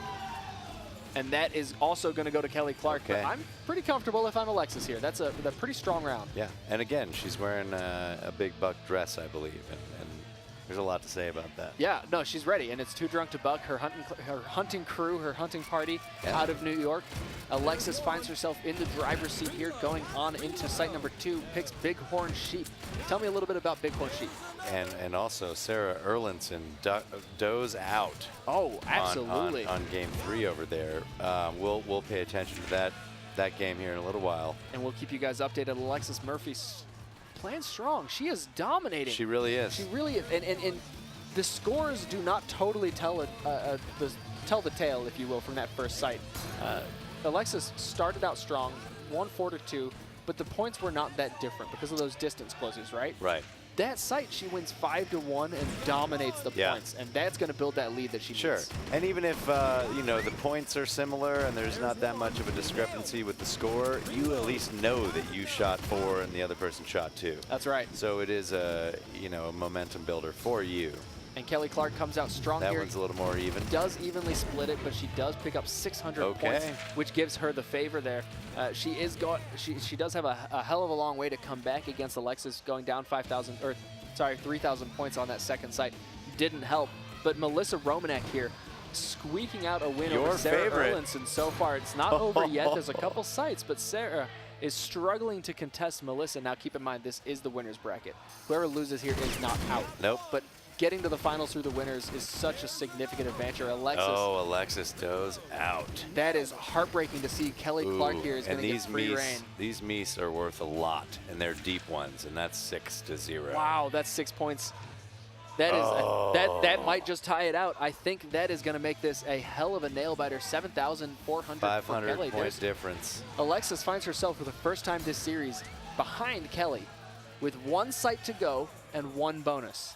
A lot of game left. What does Alexis do here if she wants to win? You say take the risks. What does taking the risk mean? You're only down by 500 points. You don't have to do much of anything. Yeah, I mean, you gotta stay the course. You don't want to take too many risks and dough out. There she goes. And it looks like a 3-3 split. The distance is going to play the factor here. She's just behind. She really needs to perform in this bonus game. Now, this is doable, though. It is absolutely. This could be the first game we've seen where somebody comes back from behind in a bonus game. There's only 600 points that separate them. Yeah. This is absolutely winnable for Alexis. This is now what very, bonus very game close. is this? Now, this is a Wild Wild West bonus. And a fun fact for those of you at home who may not know this, the Wild Wild West bonus, all of these Cowboys, Play Mechanics employees. Oh, yeah? Yep, all of these Cowboys are different Play Mechanics employees. Alexis Murphy, again, needs 600 points over and Kelly she Clark. is cleaning her clock. Exactly what she's doing. Alexis might be able to win this round through the bonus game. The first time we've seen it that we know of this tournament. Kelly trying to stay alive here. Kelly coming back, though. Again, keep in mind, Alexis needs 600 points over Kelly. Oh, Alexis looks like she put her gun down there. Wow, that might have been enough. Keep in mind, that's double points. They're going to put their guns down. We're going to find out just I don't think it's enough. Who wins in just a second. I don't think it's enough. Good. Not enough. Gravy. I don't know. Kelly doesn't look too thrilled about this. It was enough. That is. Oh it my was God, enough. Alexis Murphy. Well done. Woo! Just squeaks through. Kelly Our Clark. picks stay alive. 300 points to Wow. 300 points. Kelly Clark goes down in the bonus game. For the first time. For the first time, that's right. Alexis, leading most of that series, falls behind at the end, but does manage to squeak out. Composure. While we're at it, Melissa Romanek does pick up the win against Sarah Erlinson, sending Sarah into the loser's bracket. Jacqueline Stafford, another New Yorker, does pick up the win over Brooke Schoenman, who also finds herself in the reload bracket. And we have the final score of the game number 1. Julianne Jones also moves on against Lauren Hope. This, really, all of the favorites that we've talked about are still moving on. Yeah, we've talked about Melissa. We talked about Julianne Jones. We've talked about Jacqueline. We've talked about Alexis. And all 4 of them have just moved on again. Yeah, we're staying alive with our picks. Yeah, we're on to something here. I feel good about this. Should we bet on this? Yeah, we might need to. Where are we? We might need to. Of course, we have the Reload quarterfinals coming up here. Julia Wilmot against Kelly Clark. Melinda Van Humison against Lauren Hope. That is going to be a good match. Alyssa Friedman against Sarah Erlinson. And Courtney McLaughlin against Brooke Schoenman. Now, this is kind of cool. We have Julia Wilmot fighting for her life against Kelly Clark, who's now found herself in the Reload bracket. Melinda Van Humison, with her back against the wall against Lauren Hope, our only Canadian here in the ladies' tourney. Alyssa Friedman and Sarah Erlinson going toe-to-toe. And then, of course, Courtney McLaughlin and Brooke Schoenman. Now, Courtney McLaughlin and Brooke Schoenman are 2 Aussies. Oh, we got an Aussie battle. Aussie, oi, oi, oi. Oi, oi, oi. In Reload quarterfinals, too. One of these 2 will go home. And I think we're going to have to jump on board when we do get to that point with Courtney. I think that's absolutely necessary. Game number 4, Courtney McLaughlin and Brooke Schoenman have already started. Brooke Schoenman does pick up the first round by about 2,000 points. They're going to be jumping into the next site. It looks like they're going to be choosing Buckzilla. And this is awesome to see. Absolutely incredible. 2 Aussies toe-to-toe. We talked about kind of the only 2 Aussies in the ladies tournament. And we talked about that kind of friendship, right? Of going up against your friends. Brooke Schoenman, though, does dough out. In Buckzilla. Yep, that's right, which is a huge point. Huge point difference. Courtney McLaughlin should be able to rack up some major points there, and that's exactly what she wants. Oh, 7,500 to 0. That could be game. Courtney struggled in that first sight. If Brooke didn't go out there, she can take that all the way. She can run with that. That's one thing, especially if you're ahead. That's when you don't want to dough out. Yep. If you're behind, you got to take some more chances. You might dough out. But. And going into that next one, it looks like an even split 1-to-1 right down the middle. Critters going in favor of Brooke. Is this Buckzilla as well? I think it is. She does pick up the first 2. Courtney fires back with 2 of her own. Make that 3. Can she close out the sight? It does evenly split 3-3. That was a good opportunity there for Courtney to really squeak out that last one and make that a deal breaker, if you will. Brooke does manage to keep it close. They're split. Really no point difference between that. They're just moving on to the next site. But you can see the difference the similarity in skill. One site was a complete blowout for one. Then it completely flipped. And then we have an even split 3-3. I think this is really going to come down to who does out and who plays slow and composed. Yeah. It's all about composure.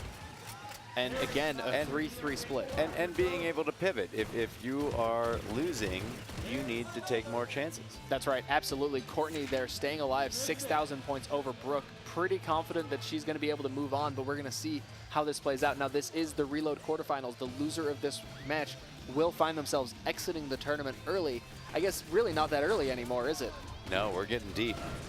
And Courtney and Brooke split the first 2 bucks of the site. Courtney picks up the 3rd and the 4th and the 5th. Can she make it 5? And it's a deep shot, and it does go into Courtney's side. Strong. That is going to just about put the nail in the coffin of Brooke Schoenman's journey here at the Ladies Reload. So we're going to jump on board with Kelly Clark and Julia Wilmot playing on game number 2. Now, Julia is in the lead here by about 1,000 points, but Kelly Clark is coming out with a big round here, and it looks like Julia is just firing back with one of her own, but Kelly makes that 5-1. Wow, that's big in Buckzilla. That might be enough to tilt the odds in her favor. Kelly there up 3,000 over Julia Wilmot. Julia, she has some time to stay alive, right? We have 2 sites left and a bonus game. Or sorry, 1 site left and a bonus game. This is the Dangerous Trophy. If Julia's going to come out swinging, now is the time she needs to do it. And she starts out strong. She picks up the first. Kelly makes that the second hers. The Critters get evenly split. There we Julia is not going home easy. I'm surprised no one was going go. For that deep shot there. Kelly Clark does out. Julia has free reign to pick up the Dangerous Trophy and that last shot. All she needs to do is take her time. And she does exactly that. That is going to close the gap. Whoa. Absolutely. Wow. Back and forth. Julia Wilmot finds herself in the lead going into the bonus game. Now again, keep in mind, I've said this multiple times tonight, all they need to do is maintain, right? Maintain, maintain, maintain. You do not need to clean house. Sure. If you have the lead in the bonus game, you just need to end evenly split, right? We've seen the bonus game totally change the odds, though. Sure. I mean, we've seen one comeback in the bonus round. That's right, and this could be the second. Kelly Clark looks to be dominating Julia on the cockroach bonus. It's 18-8. This is not what Julia Wilmot needs, but she does pick up a couple. It a little too safe. Picks up a couple of her own in that end, and this is going to be an 11 kill difference for Kelly Clark. I'm going to go ahead and throw that in Kelly Clark's favor. I don't think that's enough points. I think Julia realizes it. You can see it on her face. They're both eagerly waiting for those points to come up and the tally to be closed. 1,200 is not enough. Kelly. It is enough. Kelly inks through just ever so slightly, 18,000 to 17,600.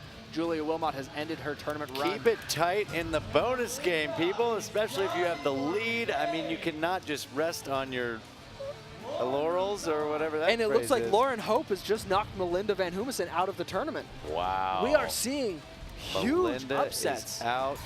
Sarah Erlinson does manage to... The Canuck advances. That's right. Sarah Erlinson moves on to the next round, and Courtney McLaughlin does end up taking down... oh my goodness gracious, Brooke, sorry. And we're going to be seeing now the reload semifinals. Courtney McLaughlin, Sarah Erlinson. And another thing about Melinda getting knocked out there, you know what? I believe she has another shot at it tomorrow in the World Championship. She qualified for both. And we are officially at a point now where there are no new faces. We are down to the top 8, I believe. Both of our favorites are still in it. That's right, of course, of course. We are down to our top 8. We have Alexis Murphy, Jacqueline Stafford, Julianne Jones, Melissa Romanek, Lauren Hope, Kelly Clark, Courtney McLaughlin, and Sarah Erlinson. Who's the last one there? That's Sarah Erlinson. Yep. Seen Sarah, her before. And of course, Sarah is coming in with the lowest seed here, which again doesn't really tell the whole story. Does that mean she's playing? I think the she's top seed? no. So I think Sarah is actually. So this is the reload semifinals. I'm sorry. So we're not. I don't believe we're in top 8. We're in the reload semis. Okay. Sorry. Sure. But I do believe we're going to see Sarah here going up against Alexis. We might be a little different. We can take a look here at the bracket. But either way, our picks are still in. We're feeling good, right? Yeah. Melissa's in. Alexis is in. You've got multiple New Yorkers still in. And not to discount the fact that Melissa, your pick, 17 seed, knocked out both Sarah Erlinson and Melissa Van Humesen. Melissa's gun blazing. Melissa is performing really well. If there's a she year, knocked out 2 former champions. If there's a year she's going to win it, it's right now. It's this year. I'm telling you. How do you feel? What do you think's going through Lauren Hope's head though?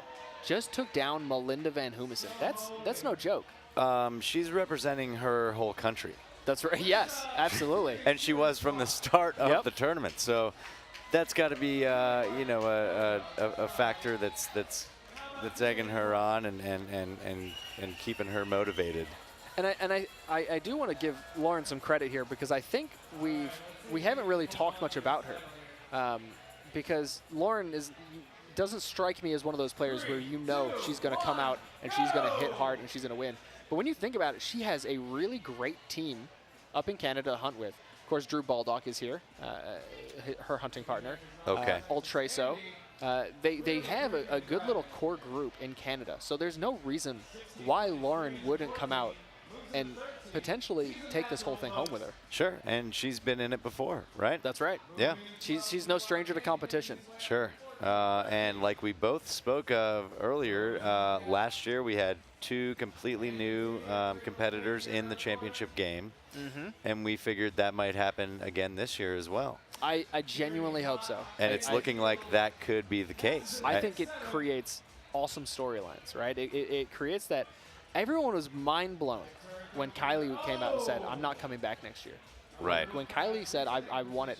And I mean, we've seen it with RJ in the World Championship. RJ has said he was going to go into retirement 2 years ago, and then he comes back and wins it last year. Yeah. And then he comes after the tournament and says, I'm retiring. He's here. And about 2 months ago, you see RJ sneak up on qualifiers. Yeah. So you consistently see these storyline players, and it's so cool to see the new storylines come in, right? Yeah. To see the new players, to see the players like Alexis and Melissa and Jacqueline Stafford and Julia Wilmot, to be able to kind of make a name for themselves in the competitive world of Big Buck. Yeah. And it is, it's determined, I mean, how far you get is determined by so many different factors.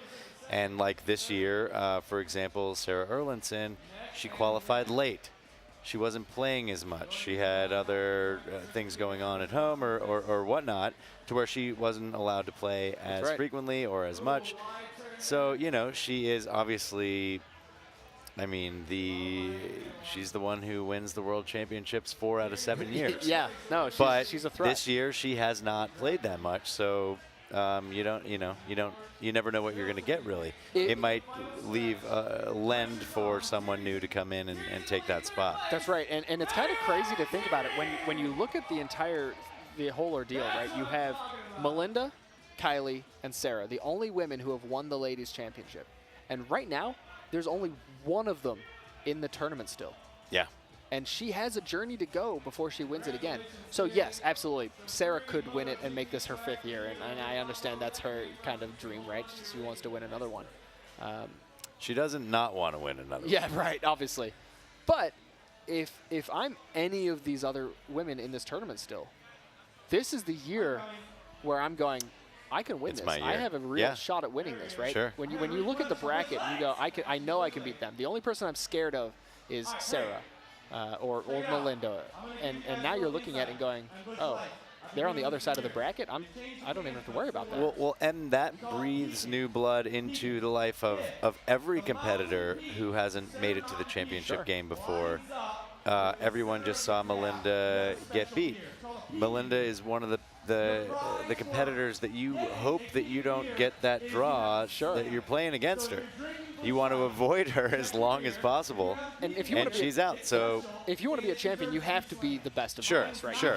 You have to be able to beat everybody. Yeah, but it's also nice to have a good draw. Yeah, exactly. But there, anyone who's been in a bracketed competition will tell you there is a breath of fresh air that goes, oh, good, they're on the other side of the bracket. Yeah, you know, and there's a lot of names in the ladies tournament that I wouldn't want to go up against. I wouldn't want to go up against any of the players that we've talked about.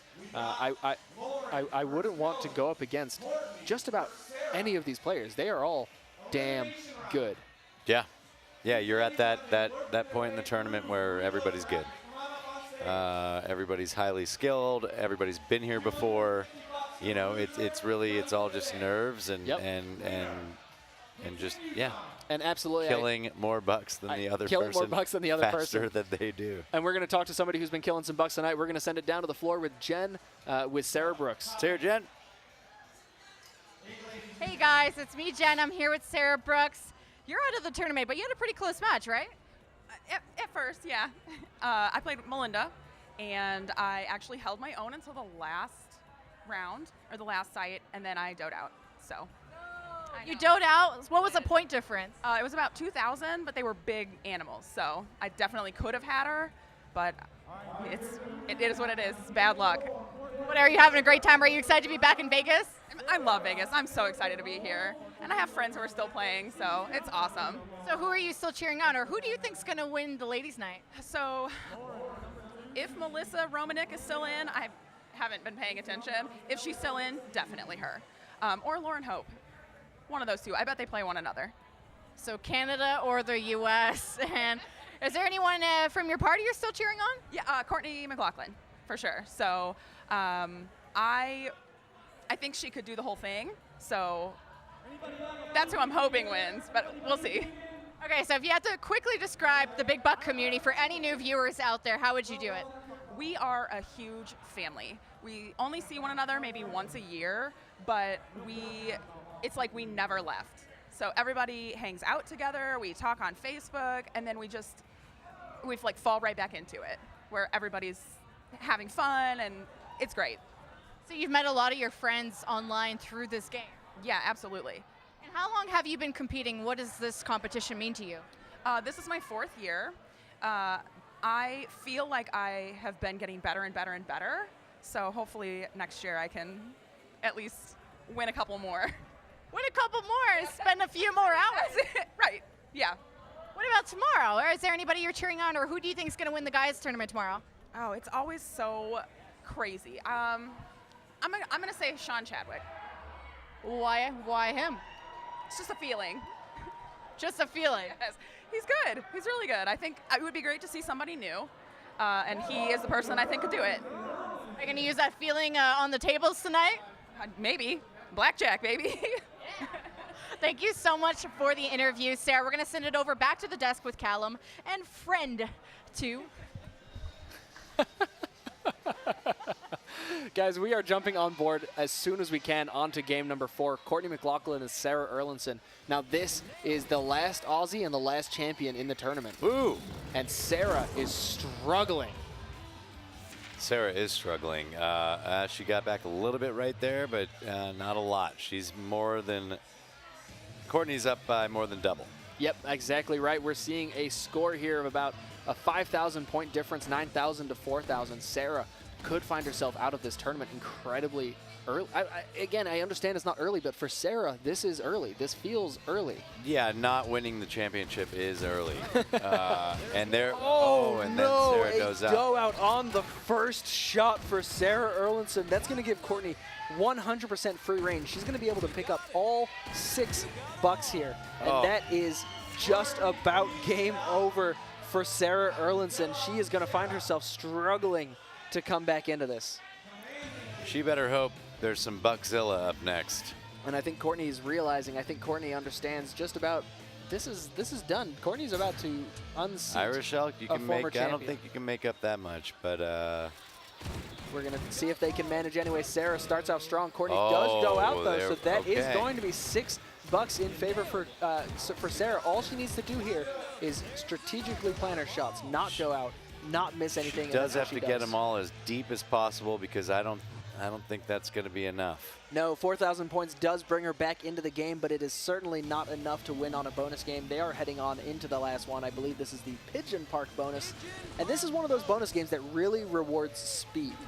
Yeah, not accuracy.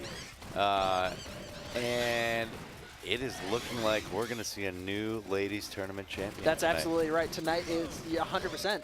With Sarah out of this tournament, no matter what happens, there will be a brand new ladies tournament champion, and that is so exciting. And Sarah. There we go, and I like that Sarah did finish strong, and again, she's going to have another chance tomorrow. That's right, and she does find Big herself. Buck glory. She does find herself heading out. Courtney moves on into the next round. She's being greeted in the crowd by her Aussies. Of course, that hurts. That hurts for Sarah Erlinson to be out of the tournament there. She cannot feel good.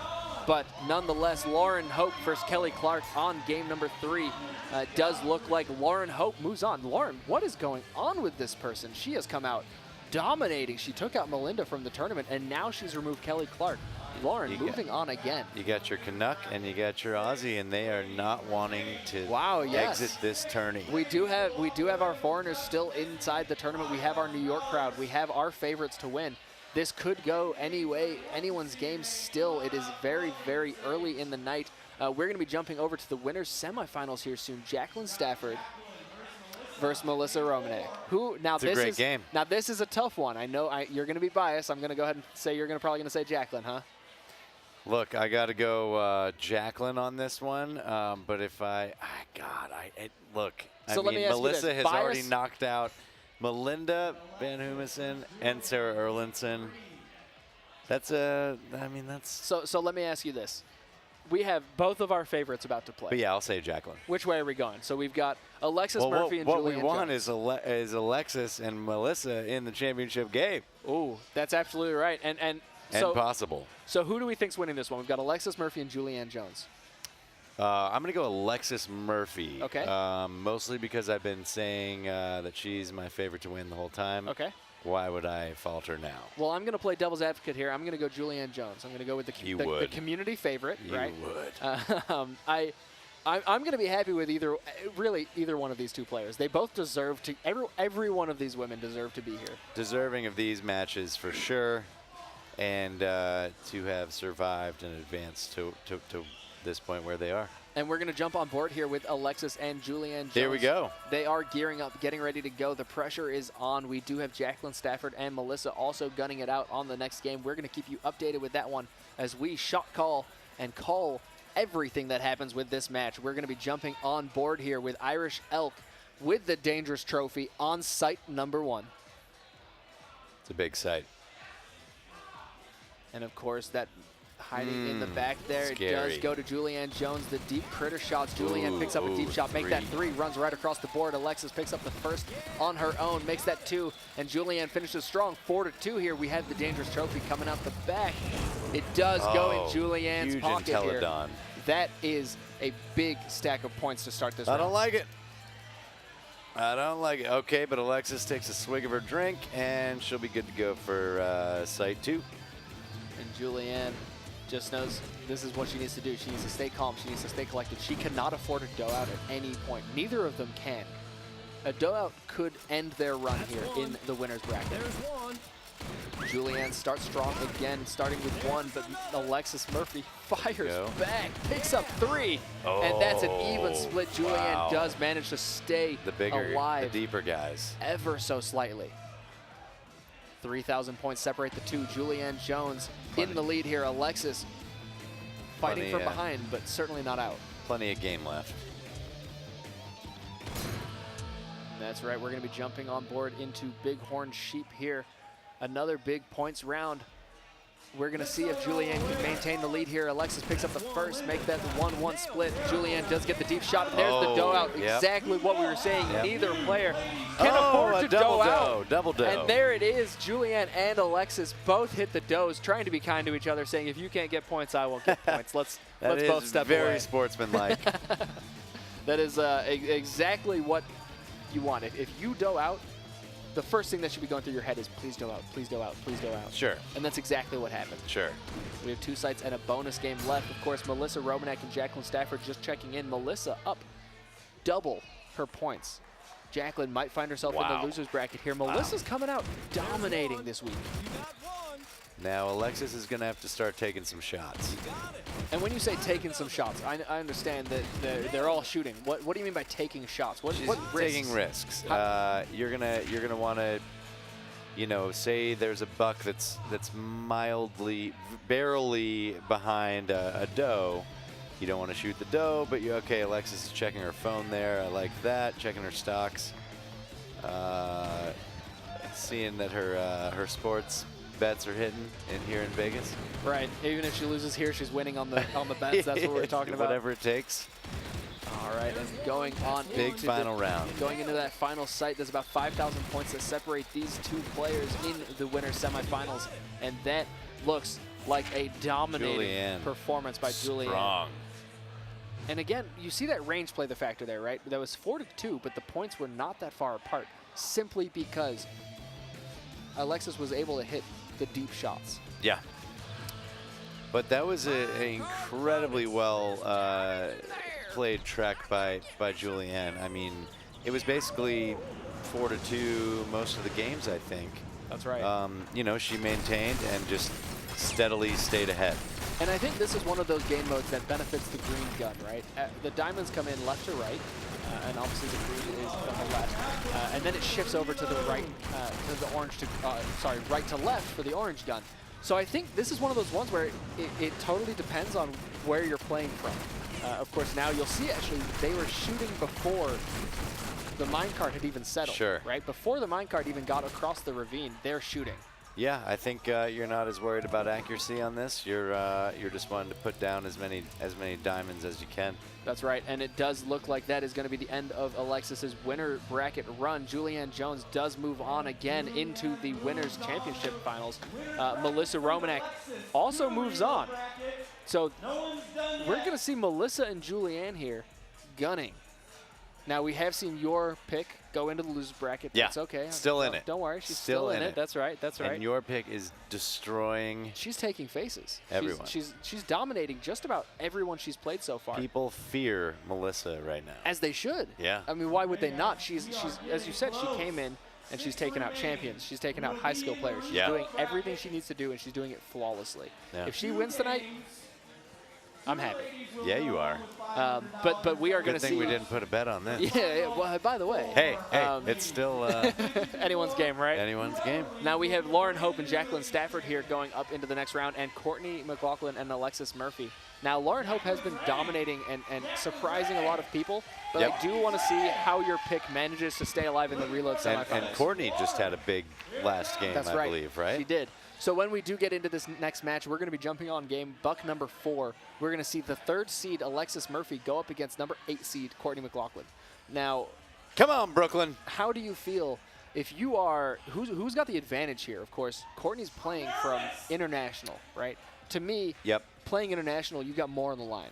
Yeah, absolutely you do. And you also have Alexis coming off a fresh loss, Courtney coming off a fresh win. That's right. Coming from the reload bracket. So that's tough for Alexis to, regroup. You need to not get down on yourself. You need to not lose confidence, even though you just got your ass kicked. That's huge. That's the composure part we keep talking about. Right, being able to turn a loss into, okay, I just need to go forward and I need to crush it no matter what. Let's go, champ. It's my year. Yep. Okay. That's very important. So let's see if she can do it. And it's an endurance race, right? I mean, at the end of the day, you're playing for 6 or 7 hours. Absolutely. So we're going to jump on board here. Game number 4, Courtney and Alexis. Now this is a big start. Alexis does out right off the bat. That's $5 for Courtney McLaughlin and a dangerous trophy. But she takes a big pull off her drink. Alexis does, and I like that. I don't know where if the focus is there. I saw her on her phone. I like taking a drink in between each site. That's what I do. Going on into that second site here, we are going to start with Alexis picking up the first wildebeest, make that the first 2, make that the first 3. Courtney picks up the first one on her own and splits it 2. Critters go split half and half, and that deep shot is big. That deep shot puts Courtney ahead. That was good. That was Alexis picking up the first 3 there, and man, if you can keep capitalizing on that, but to lose that one, that's tough. Right, to start the site up $2 or $3, and to lose the site overall in points, that cannot feel good. No, that's when you hope to take out all, at least 4 or 5 or 6. And there are a lot of animals coming out of the back on this one, so Alexis has the room to make it up here. Alexis does pick up 4, and there's a doe out of Courtney. If she's going to make the points, that's exactly when she does. There we go.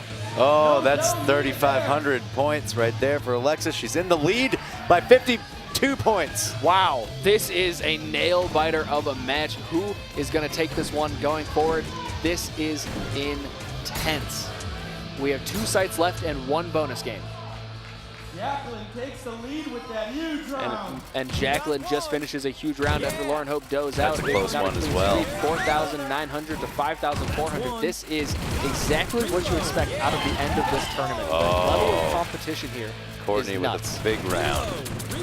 700 points. That's going to put her up. It's not over, though. Nope. This is close. This is going to be one of those games that come down to the bonus game, And we've got 1,000 points separating Lauren Hope and Jacqueline Stafford, and 700 points separating this. I mean, we cannot stress how close this is.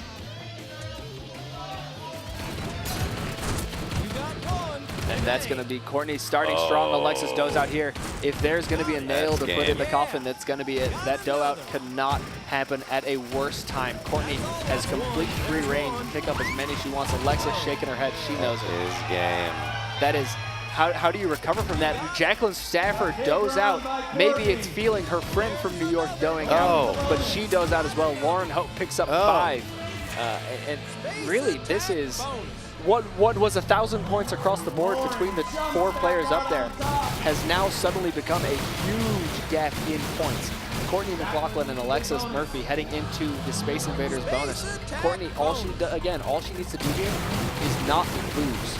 Yeah. If she doesn't lose the bonus, she wins this round. I think she might be able to even lose the bonus. Yeah, to be fair, actually, I think you're entirely right. There's about 3,000 points that separate them. I don't think there's anything she can do here to come back. But as always, you want to finish strong out of respect to your competitor, whether you're, beating the tar out of them or it's a close game. And Lauren Hope does end up squeaking out, so Courtney McLaughlin's going to be moving forward here. Congratulations to her. And Good Lauren, job, Alexis. And Lauren Hope also manages to move on. Jacqueline Stafford finds herself falling. Good job, Jacqueline. So Jacqueline and Alexis both knocked out in the same round of the tournament. Your pick is officially out of the tournament. Dang. Which means my favorite to go on and the potential for me to win this $500 bet that we had is still in play. That was what we agreed on, right? $500? Yep. Something like that, Yep. right?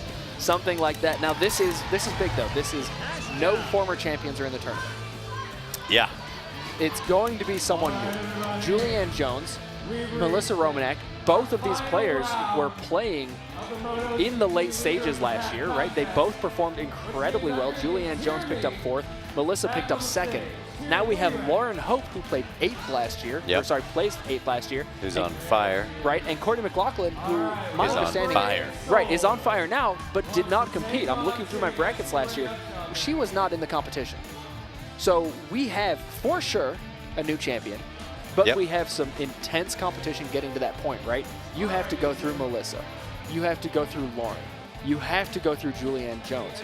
This is no joke of a competition at this point. Every single woman here, and up until last round, Alexis and Jacqueline were still in it too. Every player here is good. Yeah. I mean, these are all people who compete in the World Championships as well.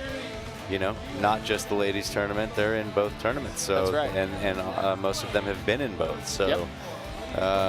yeah, it's down to the best of the best at this point. Exactly right. And speaking of the best, I think it's only fitting that we talk to one of the best of the best. We're going to be taking a quick second here to chat with Melinda about how fierce competition truly is. The competition is fierce tonight. I lost, first off, my first round was against Melissa Romanek. She got 2nd last year, killing it out there. And then I won a couple games, and then I lost to Lauren Hope. And I took her out last year, so all year they've been using my name as a verb, saying, don't get Melinda'd, which means if you're head a little in the end, and then I would win because of the bonus. And so this year she beat me pretty handily by about 3,000 points. So I got Lauren. So now that you're out, what is your prediction of who you think is going to win this year? I think, let's see, I think it'd be really cool if it came down to Lauren and Courtney, because, I mean, obviously USA, but it would be really cool to have a Canadian or Australian get to take home the jugs. The jugs, the crown, the championship, all the money, all the glory. So And we are down to the final 4. Gotta love the jugs. The final 4. We're going to jump on board. Buck number 4, Lauren Hope versus Courtney McLaughlin. Ooh. Now, the loser of this is done. The They're winner out. of this is in the top 3. Who do you have winning this match? I got to go Courtney. She has been on fire the past couple games. I mean, they've been close, but she's been playing against the best players in the tournament. Sure. And beat them, steadily each site. Okay. I don't think there's been any dough outs. Just a strong performance so far. I entirely agree. I'm going to give it to Lauren. Lauren's coming in with the number 2 seed. She's clearly shown that she can hang. She's shown that she can compete with the best. This was not somebody that I expected to perform this well. I'm still a little skeptic that she's going to take the tournament home, right? But this, for someone like Lauren Hope, who hasn't necessarily been this far or this up there, Yeah. I think there is a level of motivation that comes just from the territory of being in this space. Sure, and you don't know when you're going to make it back to this stage. That's right. You're going to keep competing, hopefully, but you don't know when you're going to make it this far again. Sure. So now you got to strike while the iron's hot. That's right. We've seen anything can happen. We have genuinely seen that anything can happen. We have knocked out champion after champion. Favorite after favorite. We are down to the nitty-gritty. We are down to the top 4. The winner of this match, everything counts here. The winner of this match moves on to the top 3. Yeah. Winner of the next match moves on to the top 2. We have Julianne Jones, Melissa Romanek, Lauren Hope, and Courtney McLaughlin. Out of this 4, Alexis Murphy is now out. I'm going to let you make a new pick. Who is your favorite to win this tournament at this point? I'm going to go Alexis for the World Championships tomorrow. Or wait, no. The ladies' tourney today? Yeah. Okay. Ladies' tourney today. I'll go. I can't take your pick, so I'm You gonna. can if you're feeling it. We can put our energy on Melissa. I'm gonna go with Courtney. Go on Courtney. Yeah, Okay. I'm really feeling where she's at. She's not blowing anybody out, but she's just she's winning. playing so steadily. That's right. And just not losing. And I will say, as much as I want Melissa to win, it would be very, very cool to have a foreigner winning the ladies tournament, right? To have a Canadian or to have an Australian win this tournament is a big deal. Huge. We have never had a foreign champion. Right. So for them to be able to come up and show that their region is just as strong as the American players, I think it's a big deal. And I think it shows a lot of growth for those regions, right? We've seen Australia coming in and competing. We have seen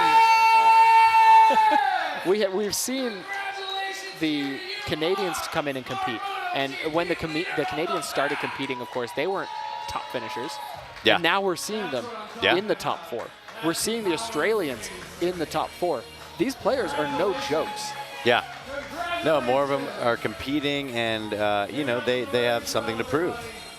The Americans have always been in it, and that's kind of where it started. And yeah, the other nations want to represent their countries. That's right. Yeah, they want to get in on it. Yeah, and I mean, I gotta believe, if you're up in Regina, Saskatoon, Saskatchewan, maybe she's hunting real bucks up there. Yeah, maybe. And I'll tell you what, we at some point in the last minute, if you're watching at home, you probably both saw us turn around for a hoot and a holler on the stage.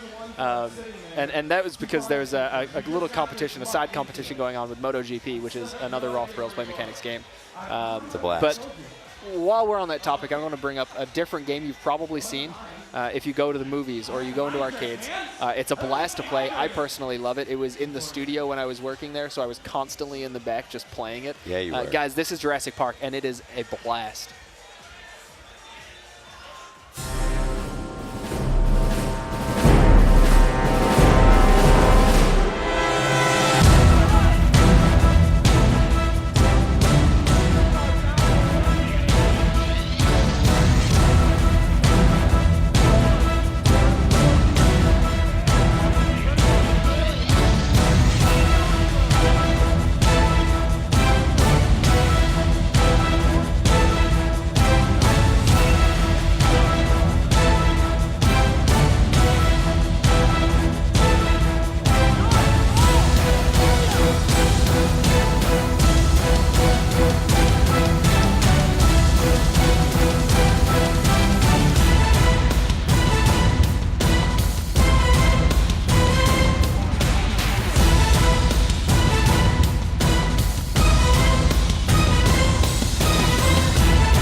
And we're going to be jumping directly onto game number 4 here. Courtney McLaughlin against Lauren Hope, two of our foreigners. Of course, Courtney being the Aussie and Lauren Hope being our Canadian. They have already started. They are one site in, and it does look like Courtney McLaughlin is holding her own now with about an 800-point lead.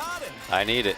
And Courtney starts out and continues to be a strong player in this tournament. She does pick up that site 4-2, bringing in another 1,200 points. I need this one. Right, that's, yeah. We'll give you a second chance, right? The second chance on your picks. Courtney, though, Lauren, both intensely strong competitors. Alex's second choice to win, of course, is Courtney. Lauren This is not a competitor to overlook, though. There's absolutely room for her to come back and win this site. This does look like it's going in her favor so far. That is 2-1. Make that 2-2. Courtney rounds it out with an even. And there's the dough out on Lauren, which means Courtney's going to be able to evenly split that 3-3. That's what happens. You got to take some chances when you're down by a little bit, and sometimes that means you dough out. But this game is still tight. And you see the distance factor in there, right? If Courtney didn't pick up those deep bucks, that would have been Lauren's round. But she does manage to pick up those deep shots before she's doughing out, and that allows her to move on and not necessarily suffer if she does end up doughing out. Yeah, no, this game's still tight. And it looks like the fourth site of the day will be Elk here. Going on into this next one, let's take a look and see if Courtney can do what she needs to do to stay alive. There's an early dough out from Lauren Hope. It looks like she went for the same buck that Courtney did and just managed to hit the dough behind it as it went down. Something to note here, I believe just about every game that Courtney has played, she's been on the orange gun. Absolutely, and that's a personal choice. Sometimes it's a personal choice, sometimes you don't get to pick, and sometimes, you know, a lot of people go for the green gun. Absolutely, and the dangerous trophy here does come up in this next site. So if there are points to be remade, this is the one to do it. Lauren, they're both shooting on that deep shot. Courtney picks it up. That's just, honestly, at this point, whoever picks up that one is going home with it, right? That shot, that's got to be worth a few, 100 points. 200, right? I think Courtney had it pretty well in hand before that, and she got that one, but that would have helped for sure. Nobody picks up the dangerous trophy there, and Lauren picked up 4. If she didn't hit that deep shot, she was screwed that round. But Courtney did manage to stay alive simply from that shot, right? That's what I'm seeing on that one. Yeah, it would have been tough for Lauren to come back anyway, but yeah, it definitely would have helped. And this is the Garden Gnome bonus, but this is going to be the journey ender for Lauren Hope. It does look like she's down about 4,000 points. I don't think she's going to be able to make the difference here, not with how Courtney has been performing. Look at those cute little gnome Chomskys. That's right, Courtney has been cleaning up very well tonight. She's picking up wins against everybody, and it doesn't, as you said, she's not blowing anyone out. She's not clean slating anyone. You just keep seeing her on that orange gun, holding steady. Now, do you think, by any chance, the other competitors have kind of caught on to that strategy from Lauren? I would have, honestly, if I was choosing guns. But then again, if you've been playing on the green gun and it's your choice, you would maybe want to stay on the green gun. Or, yeah, you might want to throw her off. I mean, I think she's won her last 4 games on the orange gun. Wow, yeah, absolutely right. So congratulations, Courtney McLaughlin. She does guarantee a top 3 finish at this year's Ladies Championship. You can tell she can feel it. That does mean Lauren Hope is now out of the competition, but that is not something to be upset about. Lauren did pick up a 4th place finish. $1,000 and a great showing for Canada. And that was all exciting play. Again, considering we weren't even sure if she would make it this far, right? We didn't. Not once did we talk about Lauren Hope as being that top dog. And she has shown up today and proved that she can hang with the best, and she should be playing with the best. Yeah, and she's been getting better, I think, every year, and so, you know, you would think that would continue. So that's right, and this might actually be my, I'm not going to lie, most anticipated match of the night, my favorite match that we've seen so far. Melissa Romanek heading in against Julianne Jones. Now, Julianne, again, the crowd favorite, the 4th place finisher last year, against Melissa Romanek, the 2nd place finisher last year, who only lost to Kylie Hodgson, who's not here. I mean, if Melissa's winning it, it's this year. If Julianne's winning it, it's this year. And this is the winner's final. So the loser of this match will find themselves fighting for a chance to get back into this in the finals. But they're playing against the hot Courtney. She is doing well. She's playing well. She's crushing. Again, not crushing, I shouldn't say crushing, but she's performing well against every single person she plays. The loser of this might want to take that orange gun away from Courtney. Absolutely right. And we will see if they can figure it out and figure out Courtney's strategy right after this. Melissa and Julianne gearing up and getting ready to go. Undefeated. Neither look nervous. Undefeated. Right? They both look pretty calm. Julianne doesn't look like she's too thrilled with Melissa's first pick there. Yeah, they're nervous. You think? Oh, yeah. And the Dangerous Trophy is coming in on this first site. This could be a huge momentum booster for whoever comes out on top here. Really, again, you can't dough out. You do and not we got want a to dough out. Buckzilla. Big points. Wow, Melissa starts with the first 3. The critters go in favor of Melissa. Julianne starts with her first buck of the site. The critters again. Julianne seems to be picking them up a little bit, waiting for the next Buckzilla to come in on the back, and it does go to Julianne. Wow. Makes that Wow. 3-3. Big comeback. Dangerous trophy coming out of the back left. Let's see who can pick it up, and that's a clean the shot straight to Velociraptor. Melissa. That's a very even game and really important for both competitors because you don't want to. I mean, if you go out there, you're down 10,000 to nothing. And that dangerous to start trophy off the- is 2,000 points. Yeah. That's a lot of points that Melissa, if she didn't get that dangerous trophy, she would have been out hard that round. They're going to be gearing up into that second site here. Melissa needs to stay on top if she's going to win this event here. I'm nervous for him. She's up about 1,300 points over Julianne Jones. That's exactly where she does need to be, but Julianne starts out strong, picks up the first buck. Melissa fires back with one of her own, but Julianne picks up the next two. Can Melissa even it out? She might be able to. Julianne does dough out. Not necessarily the worst. If you're going to dough out, it's best to tough do dough it out, after though. starting with a lead, right? She was ahead in that site, though. She could have kept going with that. Absolutely. Not where you want to dough out. But in all seriousness, if you're going to dough out, you need to dough out once you've already got a 3 or a 4 buck lead, right? I mean, in a situation where you can dough out and know that no matter what, they cannot match me in bucks. I think if you already have the lead there, it's just when you don't need to take a chance to where you would even dough out. So you're okay. So what you're saying is, if you have the lead, stay the course and shoot safe. Try Even to if you get lose one a out of buck. the next two. Yep. Even if you go down a buck, just don't even risk it. Just stay up and You stay get alive. one out of the next two. That's not. That's better than zero out losing. of the Yeah, next right. two. Exactly. Yeah. That's definitely better than losing. And you're already going to win the site. Okay. That's not a way that I've thought about it. So I 100% agree with you. Guys, we're going to be jumping in here. We are only 2,000 points that separate the two. And we've got another Buckzilla site. This is another big points site. Julianne and Melissa split 2-2 right now. Julianne makes that 3 in favor, makes that 4 in favor. That's going to be big points in favor of Julianne. Melissa here might fall. Wow. Okay. Just manages to skate by the skin of her teeth. She's up about 500 points here. Julianne can 100% still win this round. There's one site and a bonus game left. Another Buckzilla.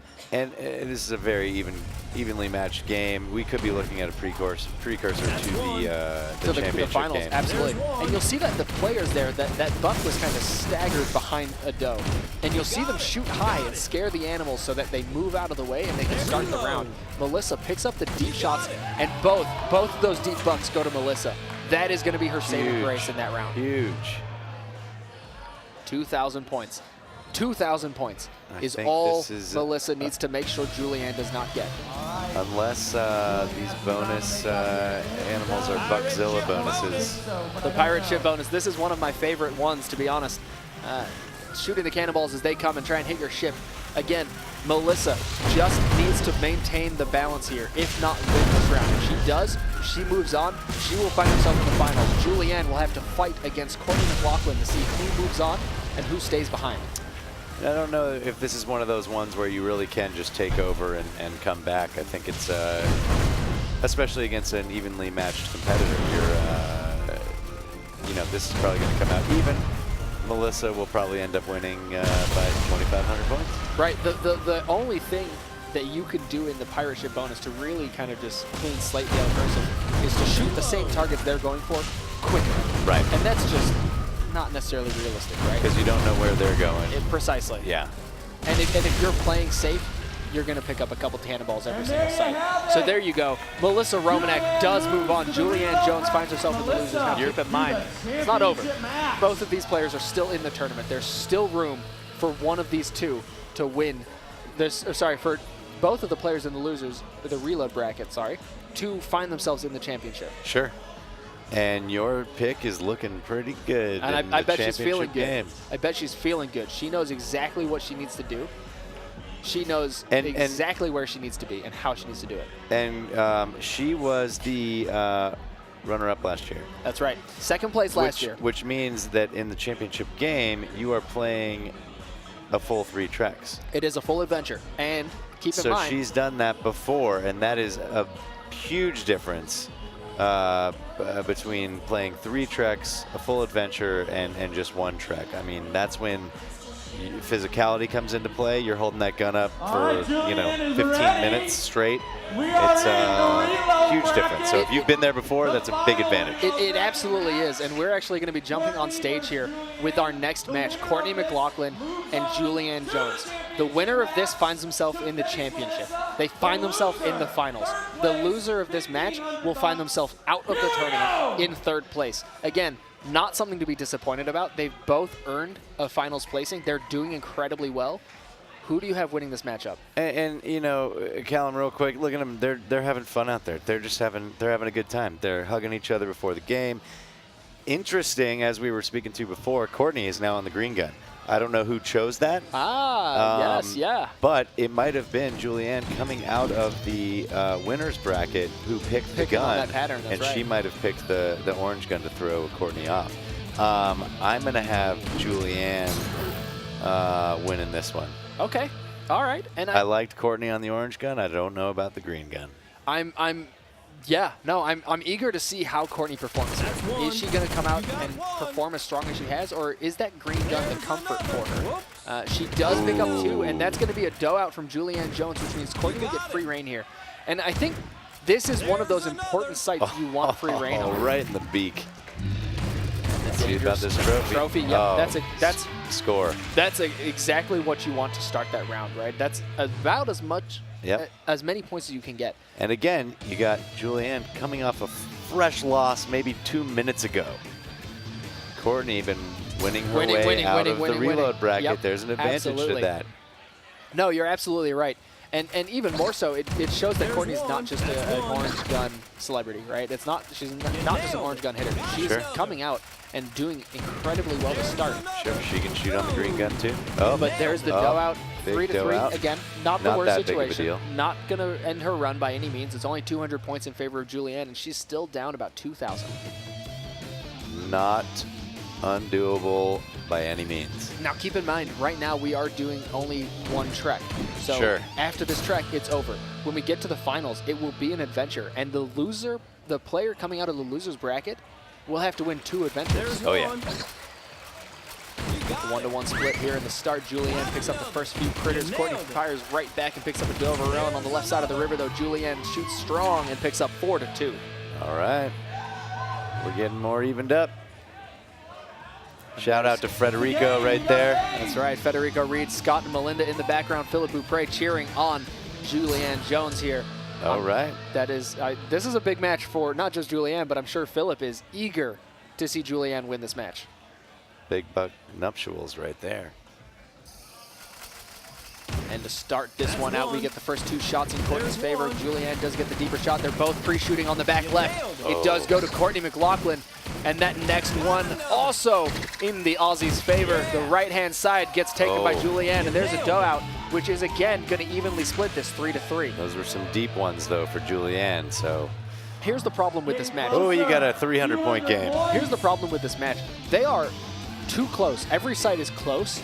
It's just who does out and who gets the deeper shots. A lot of dough outs. That's absolutely right. And you really are. You can see you're seeing some nerves here. Both of these competitors want to make it to the championship game. They're both so close. You see a lot of missed shots right now and a lot of dough outs that you don't normally see from either of these competitors. Absolutely.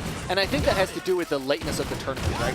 They've been competing for a few hours now, but even more so, like every shot is incredibly important. Yeah. Courtney just builds the lead more and more every time she gets a chance. If she doesn't lose the sight, she's building a big lead. Yeah. It's when she loses that Julianne creeps back into it. Yeah. And the wormhole bonus here is going to be the end deal breaker here. I think we're going to be seeing Julianne Jones taking the 3rd place finish, which again is an improvement, right? Coming in 4th place last year, she now finds herself on 3rd. Yep. Maybe she'll follow the Romanek story, right? 3rd place to 2nd place to 1st place. Sure. I mean, an incredibly strong showing. You know, it's tough to lose those 2 games right in a row and then all of a sudden be knocked out of the tournament after you've made it this far without losing. And this isn't something to be upset about, right? At the end of the day, Julianne Jones is picking up a trophy. We do see a big hug. We do see Courtney, though, moving on to the next round. Who I called a couple games ago. Yeah? I didn't call her maybe in this game specifically, but At one point, I called Courtney. And I'll be honest, I think a best case scenario for the finals is Courtney. And I say that for a couple of reasons. If you're Melissa and you've just taken out Julianne Jones, you've got her number, right? You're already in her head in summer. Sure. Melissa and Courtney, that's fresh competition. Yeah. And Courtney has a big cheering squad around her. The Aussies are all here, a lot of them competing tomorrow in the World Championship, but they are all giving her tips. They are all, this is what you need to do. This is how you win this match. This is the championship match. This is the pinnacle of the ladies tournament. This is the grand final. This is the championship match. Melissa Romanek against Courtney McLaughlin. It's go time. This is for all the marbles. This is for a top prize of $5,000. Both players are should already be proud. They've already picked up trophies tonight. They're already going home with cash in their pockets. They're not done yet. But they're not done yet. There's 5,000 grand prize left to win. Now keep in mind, this is a full adventure. So what we've seen throughout this tournament so far is full treks. Now we are seeing a difference between a trek and adventure. Can you break that down for me? Sure. So a full trek, you got 5 sites. And now you're going into a full adventure. You're doing triple that. That's right. And all at the same time. So as you know, up until now, you've been doing 5 sites. Your game's over. You go take a break, win or lose, and then you wait for your next turn. Sure. This is 5 sites, then 5 sites, then 5 sites, back to back to back. That's right. A lot more endurance, physicality. It really does come into play. A lot of people might not think it does in a video game. Oh, but it absolutely does. It's When I went on my run to win my world championship, leading up to that in my training, I wasn't just playing Buck Hunter.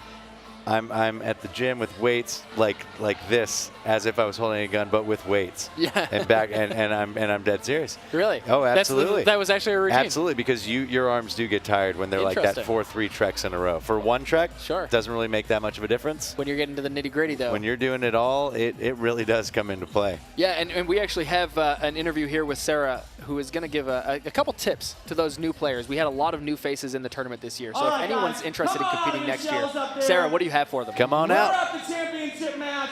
We've got Australia, Courtney. Come on.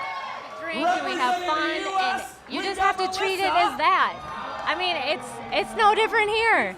It's just we're all getting together, we're having a blast, and just don't let your nerves get to you. Yeah. So you're a top dog always in these competitions. What is your strategy to always being so good? I don't look at the bracket ever because it doesn't matter. You have to beat anybody anyway. Like when people come up to me and tell me who I'm playing, I'm just like, okay, whatever. It doesn't matter. You have to beat everyone. You have to crush them all and end up at the end anyway. And we are going into the grand finals now. So those were some tips from Sarah. Crush them all. What tips do you have, being a world champion, what do you have for players in this final round? Like, what is your one sentence, this is all you need to do to win? Again, we've been going back to this a bunch, but I think composure. Yeah, if you dough out, you could let that get you down, or you can understand that your opponent could dough out next round too. That's right. And so it's really just keeping a steady course. A lot of it weighs on if you are. Say that you are faster than your opponent, then you are going to rely on that aspect, and you're going to try to beat them with speed. Absolutely. If your opponent is faster than you, you're going to know that at this point, and you're going to more want to rely on your accuracy. And, they might get the buck quicker, but they might shoot him in the backside, and then you can just take one shot and pick him off right in the heart. And we don't want to miss any of this action. We're going to jump on buck number 4 here. Courtney McLaughlin and Melissa Romanek have just started off with a pretty even start, but Courtney is coming out a little bit stronger with the first 4. Melissa might be showing a sign of weakness here. But the dangerous does go to Melissa right off the bat, and that neutralizes the sight beautifully. Now, 800 point. Now keep in mind, this is what we were talking about. We've talked about treks and sites. We are playing a full adventure. Melissa Romanek coming out of the winner's bracket here. All she needs to do is win one full adventure. Courtney needs to win 2 adventures. First will reset the bracket, and the second one will win her the tournament. Melissa, not eager to see that happen though, picks up $4 on the second site. Still 500 pretty points, even. still close. Definitely close. I would like to see, to your point, Callum, I'd like to see the history of how many times has somebody coming out of the winner's bracket just won it outright on that first game. Because I do think you hold back a little bit sometimes. You know that you can lose twice. So you might not be, you're not as desperate, honestly, as taking those risks. Yeah. And I will say, though, I don't think Courtney is someone that you can afford to reset the bracket against. I think resetting a bracket against a player like Courtney McLaughlin says, here's all the motivation and enthusiasm you need, take it and win this game. Yeah, no, you want to win right now. Yeah, exactly, especially for someone who's been performing as well as Courtney has. So this is going to be broken down into 3 different treks. The score will be cumulative, so it will just grow and grow and grow. Throughout this tournament, you've seen 5 sites and 1 bonus game, and that's been 1 round. Now we have 15 sites and 3 bonus games. A lot of games. That is heartbreaking to see. Courtney McLaughlin does out here really, really early on that site for Bighorn Sheep, going to Melissa Romanek. Now this is exactly what Melissa needs. She needs to continue building that lead. She needs to continue to grow it. She's not up that much. So every point counts at this point of the tournament. Stay the course. That's right. In the last sight of the round, we're going to take a look. We're going to see who can come out on top here. Courtney starts out missing out on that first one. Melissa picks up the first 2. The critters go down. Courtney manages to secure her first shot on the right side of the map, make that her second, and that's an even split at best, but Melissa picks up a deep, deep shot. Is that an 86 yards? That's going to squeak her ahead. If she can do that every site, if she can just manage to tie it and pick up those deep ones, she'll come out on top. And this is also where, if you're Courtney, it doesn't matter. You're down by 2,400 points in 1 trek. Yep. You got 2 more total games after this to come back to 2,400 points. That's nothing. Absolutely. There is so much time, especially. At the end of the day, whoever loses this first trek, it's irrelevant. Because at the end of the day, you could be down 10,000 points. You could be down 15,000 points, and that doesn't matter. Yeah. Simply because there are 2 more treks behind this one to come back and make those points up. And I believe the points you can get from the next animals in the next 2 treks are worth more. Okay. That's a guess, but I'm pretty sure You're thinking that's there's going to be a lot of I think there's going to be Buckzillas? more Buckzillas, more Irish elk in the coming treks. So again, not a big deal to be down 2,400 right now. Right, and we're down that first trek, 12,500 points in the favor of Melissa Romanek, and Courtney McLaughlin rounds it out with 9,008. Going on into trek number 2, we're going to see if Melissa can secure the win going into the third, or if Courtney is able to fire back, but it does look like a doe out right off the bat, and that's followed by a second doe out. Melissa, you can see how important that was. Immediately puts her hands on her face. She knows that was a chance for her to rack up mad points. She could have run away with it a little bit there. Absolutely. And again, this is really important for Courtney to understand. She's not down by much, but you could have that perspective and start to freak out and start to take chances when you don't really need to. It is tough because the way you look at it, you get rewarded for speed, you get rewarded for accuracy, but at the same time, if you're playing too quick, you can punish yourself significantly.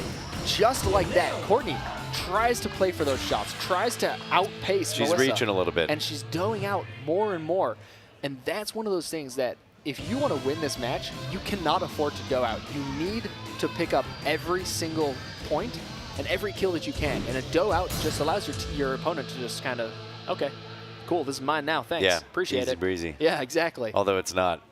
No, yeah, of course not. But Courtney here looking to make up some lost ground, picks up the first 2, make that 3 with the critters. The first deep goes to Melissa, and there will be 2 more critters going down. Now who can finish out this round? There you go. All right. Courtney does manage to pick up 500 points, not enough to bring it back, but it's a start. Yeah, it's, you hope to get 1 more of those right now, and then the momentum starts to sway your direction and absolutely build off it. Exactly right. At the end of the day, if Courtney can win by 500 points in the next 5 sites, she's right back in this.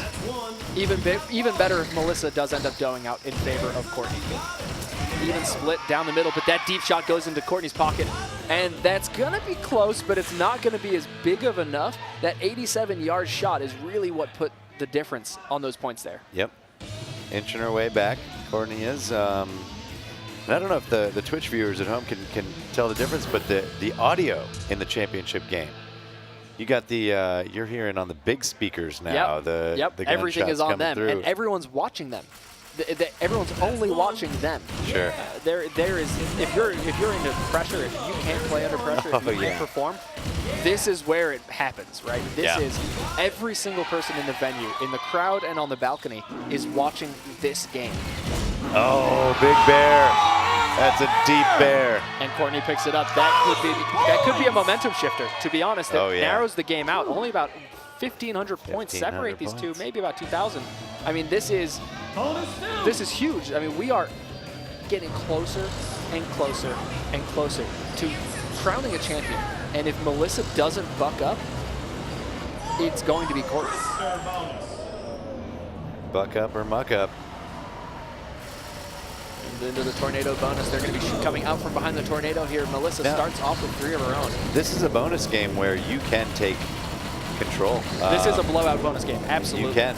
And we're seeing it already happening. Melissa starts out strong, making it a 17-3 lead. A 17-3 makes that 22-5. And I believe there's one more cycle coming out. 28-6. Massive. 34-9. Massive, if you're mate. talking about points in a bonus game, let's see how many. That's how you do it. Oh, 3,000 points. Not only that, but the accuracy difference, 44% to 15%. Yep. That tells me that Melissa's just faster. She's shooting the same targets that Courtney's shooting, but they're dead before Courtney can even hit them. I'm going to say that might mean Melissa is more accurate. Courtney's just shooting to shoot. And you think Melissa's just picking them off one by one? Sure. So that puts the first trek 12,500 to 9,008 in favor of Melissa. The second trek 12,134 to 11,001 in favor of Melissa. So Melissa's up, but it is still very close. Wow. And who can get the deep one? That goes to Melissa. That might be her only saving grace. But that is 5 for Massive, Courtney. mate. Wow. If Melissa didn't pick up that deep buck, that would have been, it would be like a 2,000 point game right now. Yeah. Courtney would be right back into it. Buckzilla. We got a couple Buckzillas and Irish Elk. Exactly what Anybody's you said. game. Right, exactly what you said. At the end of the day, there are some big points coming in here. Massive sight by Courtney there. Both players are primed and ready. Melissa does not want to go down easy. She picks up the first 2. Courtney finds one of her own, and the big game, 3-2, makes that 4-2. Melissa does pick it up, but the big game does go over to Courtney. So that is going to be, Courtney again, got the Intelladon. Inching closer is all Courtney's doing right now. And here's, to be honest, the time for her to inch closer is coming to an end. She needs to make some big points. But you got Buckzilla and a dangerous trophy right here. If you need to make big points, this is where you're going to do it. Somebody knows out here, you could have a 10,000 point swing. Just like that. This late into a tournament, they're both going for risky shots off the bat. Courtney does pick it up. Melissa goes for the safe shot on the right side, does manage to secure it. The critters go down in favor of Courtney. The second Buckzilla for Courtney as well.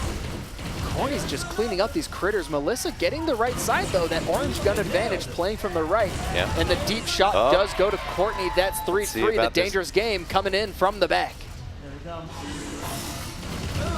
Oh, a dough out from Courtney means Melissa gets free reign to pick up a 1,200-point dangerous game.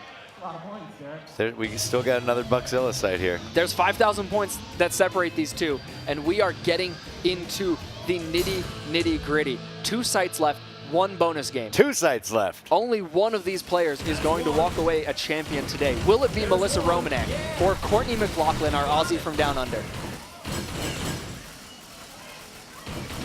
And Courtney with the first 3 makes it 4. That squeaking in. Ballsy shot. That was a ballsy shot. And that's what she needs to do. Those are the risks that you have said throughout the night. That's the risk she needs to take. Absolutely. You're behind.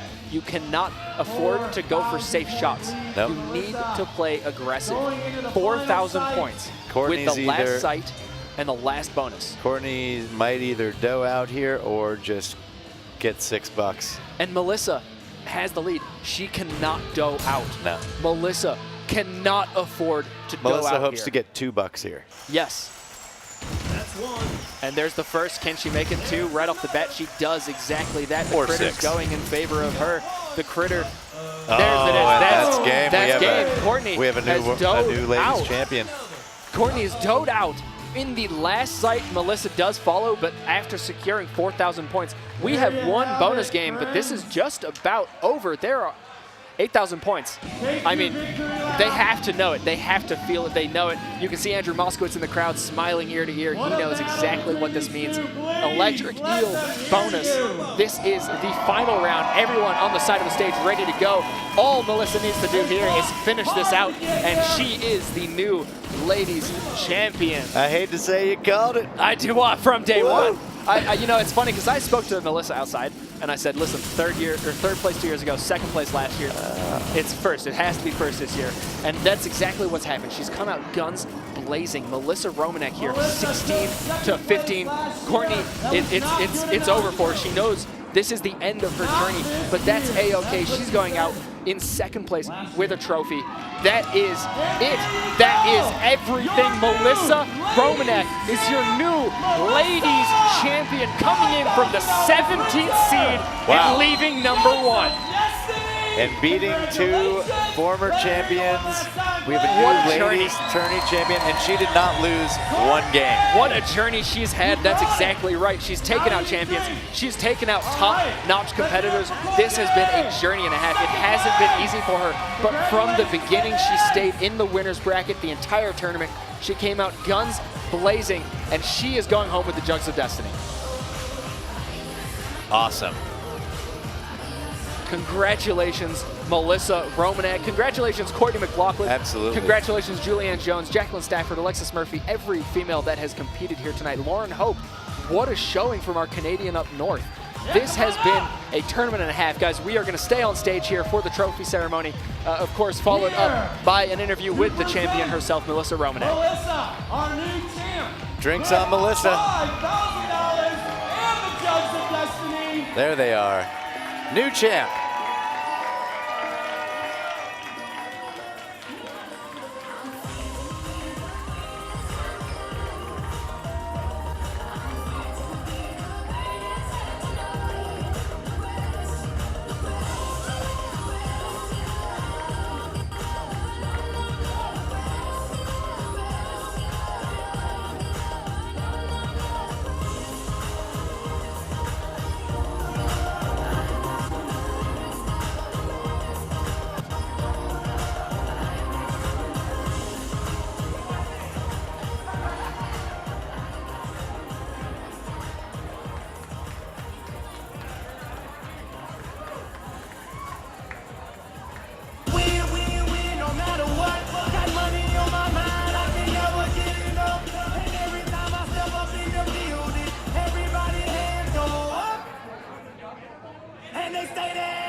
All right, guys, time for some trophies.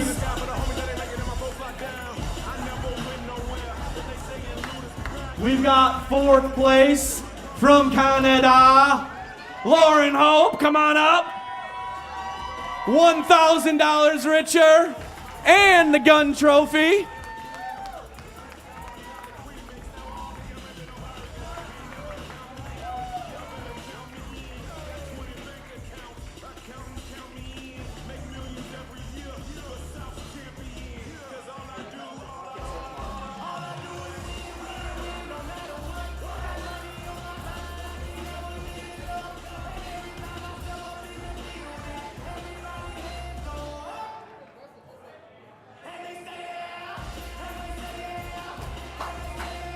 All right, congrats, Lauren. 3rd place, $1,500 richer. Juliana Jones, come on up to the stage.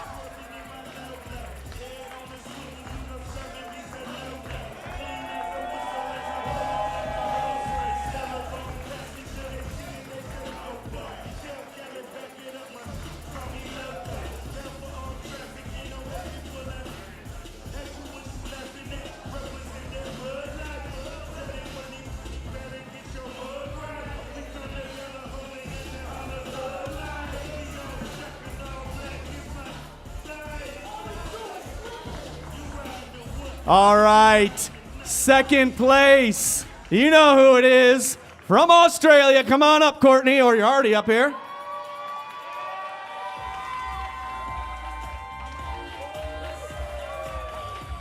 $2,000 richer. There's your gun trophy.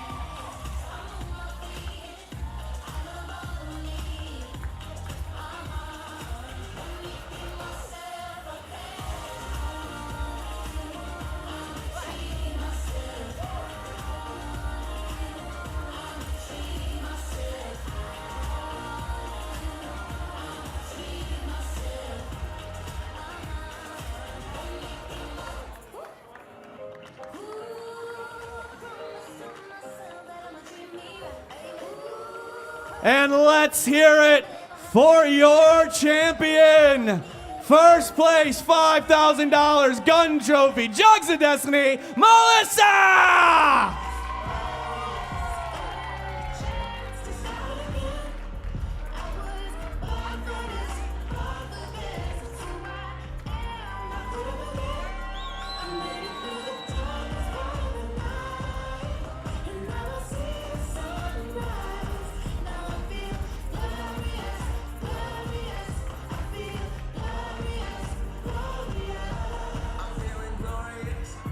All right, guys, it is time to party. You are welcome to stay here. The bars are open. The music will be playing. Enjoy the rest of the night right here, and we will see you all tomorrow for the World Championship.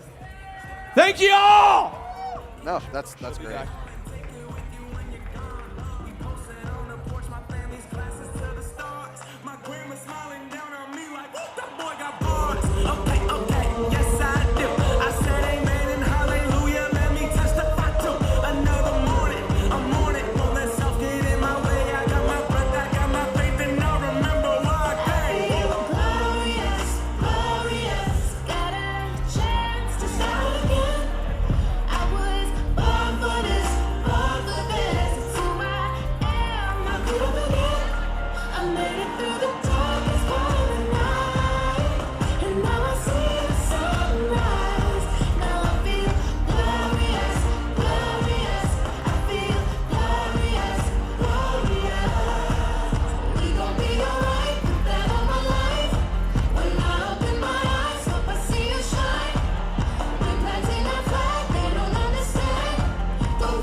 And I'm here with Melissa, our grand champion of the ladies tournament. Tell me, you went from second place. You started from here, and then you got to here. Please tell me, what does it mean to you to win the grand championship here?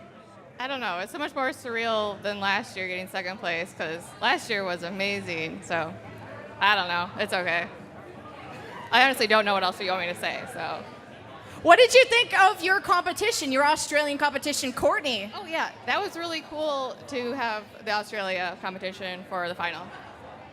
So how did you keep your head, how did you stay composed? How did you keep your head calm when you were getting doed out or when Courtney was starting to come back a little? I have no idea. I just played. You're a woman of very little words, but much wisdom. Thanks.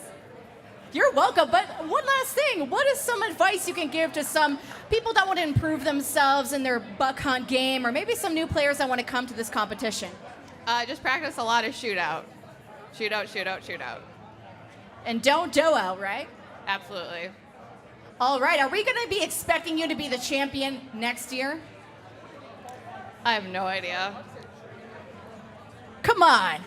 Honestly, I don't know if I'm going to keep playing. I don't know. We'll see.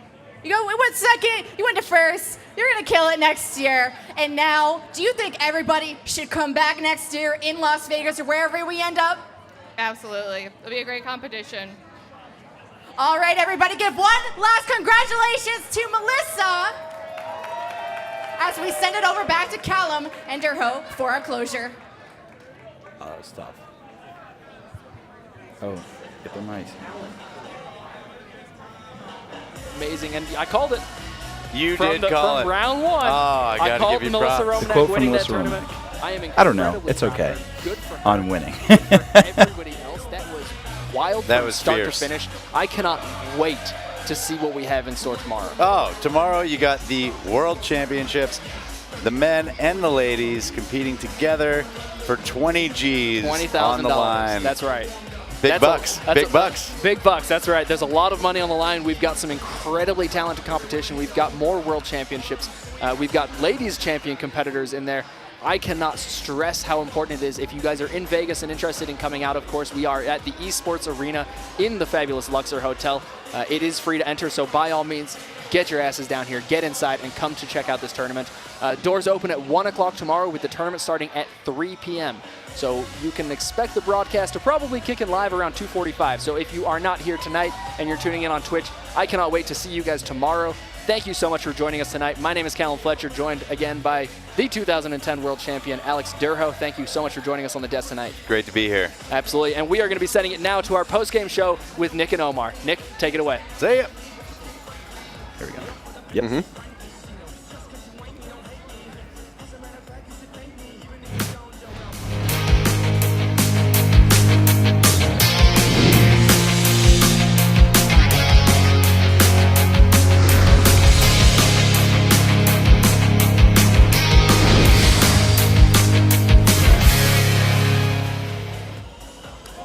And there you have it. We have a brand new ladies tourney champion, Nick Petro, alongside special guest Omar Jimenez for our first ever post-game show. Melissa Romanek. That was your pick from the beginning. I picked her during pregame show.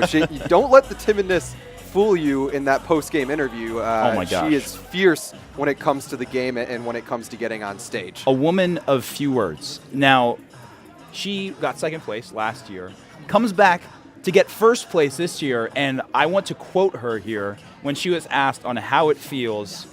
I don't know. It's okay. That was her reaction. I don't know. It's okay. Well, she'll be back tomorrow, and maybe she'll be bringing home the crown. She'll have more to say then. Yeah. But, I feel like $5,000 is more than okay in a comeback yes, story, but you know, very that's me. much okay. That's just me. That's just me. No, a fantastic job by her and a fantastic job by me. That's great. You know, That's great. pre-show pick. But hey, your pick, Lauren Hope, didn't do too shabby either. As we look at the top four here, after Melissa, we have coming in second place Courtney McLaughlin. Third place, Julianne Jones, and fourth place, your pick, Lauren Hope. Yeah, and you know what's cool about all of them is this was really the year that we were trying to be much more global. You know, the Big Buck family, really. So you had unlimited qualifiers from Australia and Canada, and they showed out in this. Lauren out of Canada, McLaughlin getting second out of Australia, and of course we had two from the U.S. But that's what you really wanted when you put out these global qualifying, the global qualifying impetus for a lot of these people. Yeah, and when you look at, they both went through such tough competition throughout the entire tournament. I mean, talk about surprises. Romanek goes through in the winners bracket, both Van Humesen and Erlandson, and then they ultimately bow out a little bit earlier than we're usually used to. Yeah, and when you talk about, not to stay on our picks here, but when we were talking beforehand, you can mention the Big Buck Championship without talking to Linda Van Humesen or Sarah Erlandson. So to have Melissa go through them here. You see this was earlier footage of Melissa beating Melinda earlier in the tournament, and then later on for her to take down Sarah Erlandson and send her to the reload bracket as well. That kind of shows that she's ready to step on the stage with some of these classic names that we've heard here over the course of the past few years. Yeah, absolutely. Super impressive by everyone. The environment was great. Hey, if you're in the Las Vegas area, I recommend you come out tomorrow. Esports Arena, Las Vegas. What a setup! What a stage! The everything from the host on the stage, Dave Snipes, to the backstage team and everything. It was great. What impressed you most about everything going on tonight? Look, I think the coolest thing about this is we have this great esports arena. And this was a big stage for a lot of people, and this was very different from the way that they played in qualifying, where you're just playing in a bar or you're just playing with your friends, very low stakes. You come here, you're on a huge stage, you're under bright lights, you're with some of the best players in the world, and you got to step up and make sure that you're focused and take care of business. So when you talk about Melissa specifically, obviously having a number 2 finish last year was something that even if she is a woman of few words, that had to have weighed on her over the course of this year. And to stay focused all the way through this entire tournament and to come out on top, take that $5,000 home, that is impressive. Yeah, and I like something you just mentioned there. They're usually used to playing alone in a bar or arcade or whatever it might be.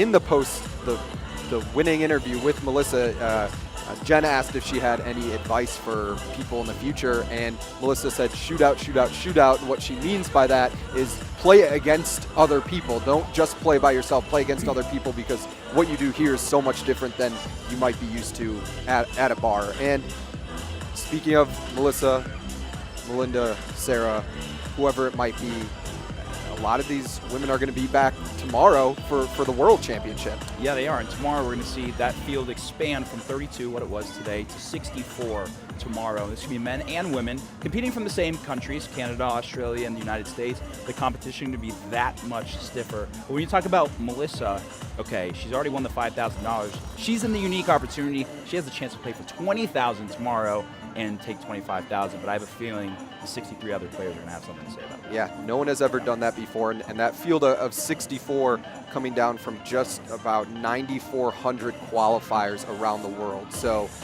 think about the elite talent that's going to be on that stage tomorrow, and it's exciting. We're going to be getting started. The event starts at 3 p.m. tomorrow. Omar and I will be on beginning around 2:30 or so Pacific Standard Time. I hope you all join us, because we're in for a treat, that's for sure. If it's anything like tonight. Oh, exactly. And remember, if you're watching, the qualifiers for next year start next Thursday. So if you see what these players can do and you say, I could do that, or I need an extra $20,000, which I think we could all use. Absolutely. Qualifiers, you can start right away and get on your game, work for those 11 months, and try to get back on this stage. And maybe we're going to be talking about you as a sleeper pick as you come through. And one last note I want to make about Melissa's road to victory, really, is that it was really wide open for this. The number one, the person who won last year, wasn't able to make it this year, Kylie Hodgson.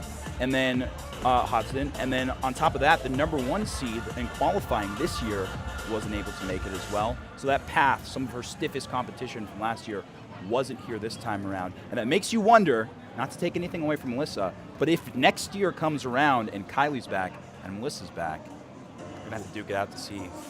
I can't wait already. Let's fast forward to next year. And yes, by the way, if you weren't watching introductions to Kylie Hodgson did send along a very nice pre-recorded note to the crowd here that saying she couldn't make it, but she was looking forward to next year, so we fully expect her to be here. Yeah. But this was a great tournament. I'm excited. I feel like I have a good taste of Big Buck and a small appetizer of what is to come for the rest of the weekend. Some great, cool, fun Buck names out there. We're going to see some more as the weekend goes on, some classic plays, and it's time to step it up to the World Championship tomorrow. 64 players coming in. See who's going to end up with $20,000. As we like to say, Nuck if you buck. Certainly Melissa Romanek did. And again, tune in for the event starting at 3 p.m. Pacific Standard Time tomorrow. We're going on a little bit earlier than that to kick things off with the pregame show. We appreciate you being with us. Congratulations to Melissa again. And we will see you for the 11th annual Big Buck World Championship tomorrow. Good night.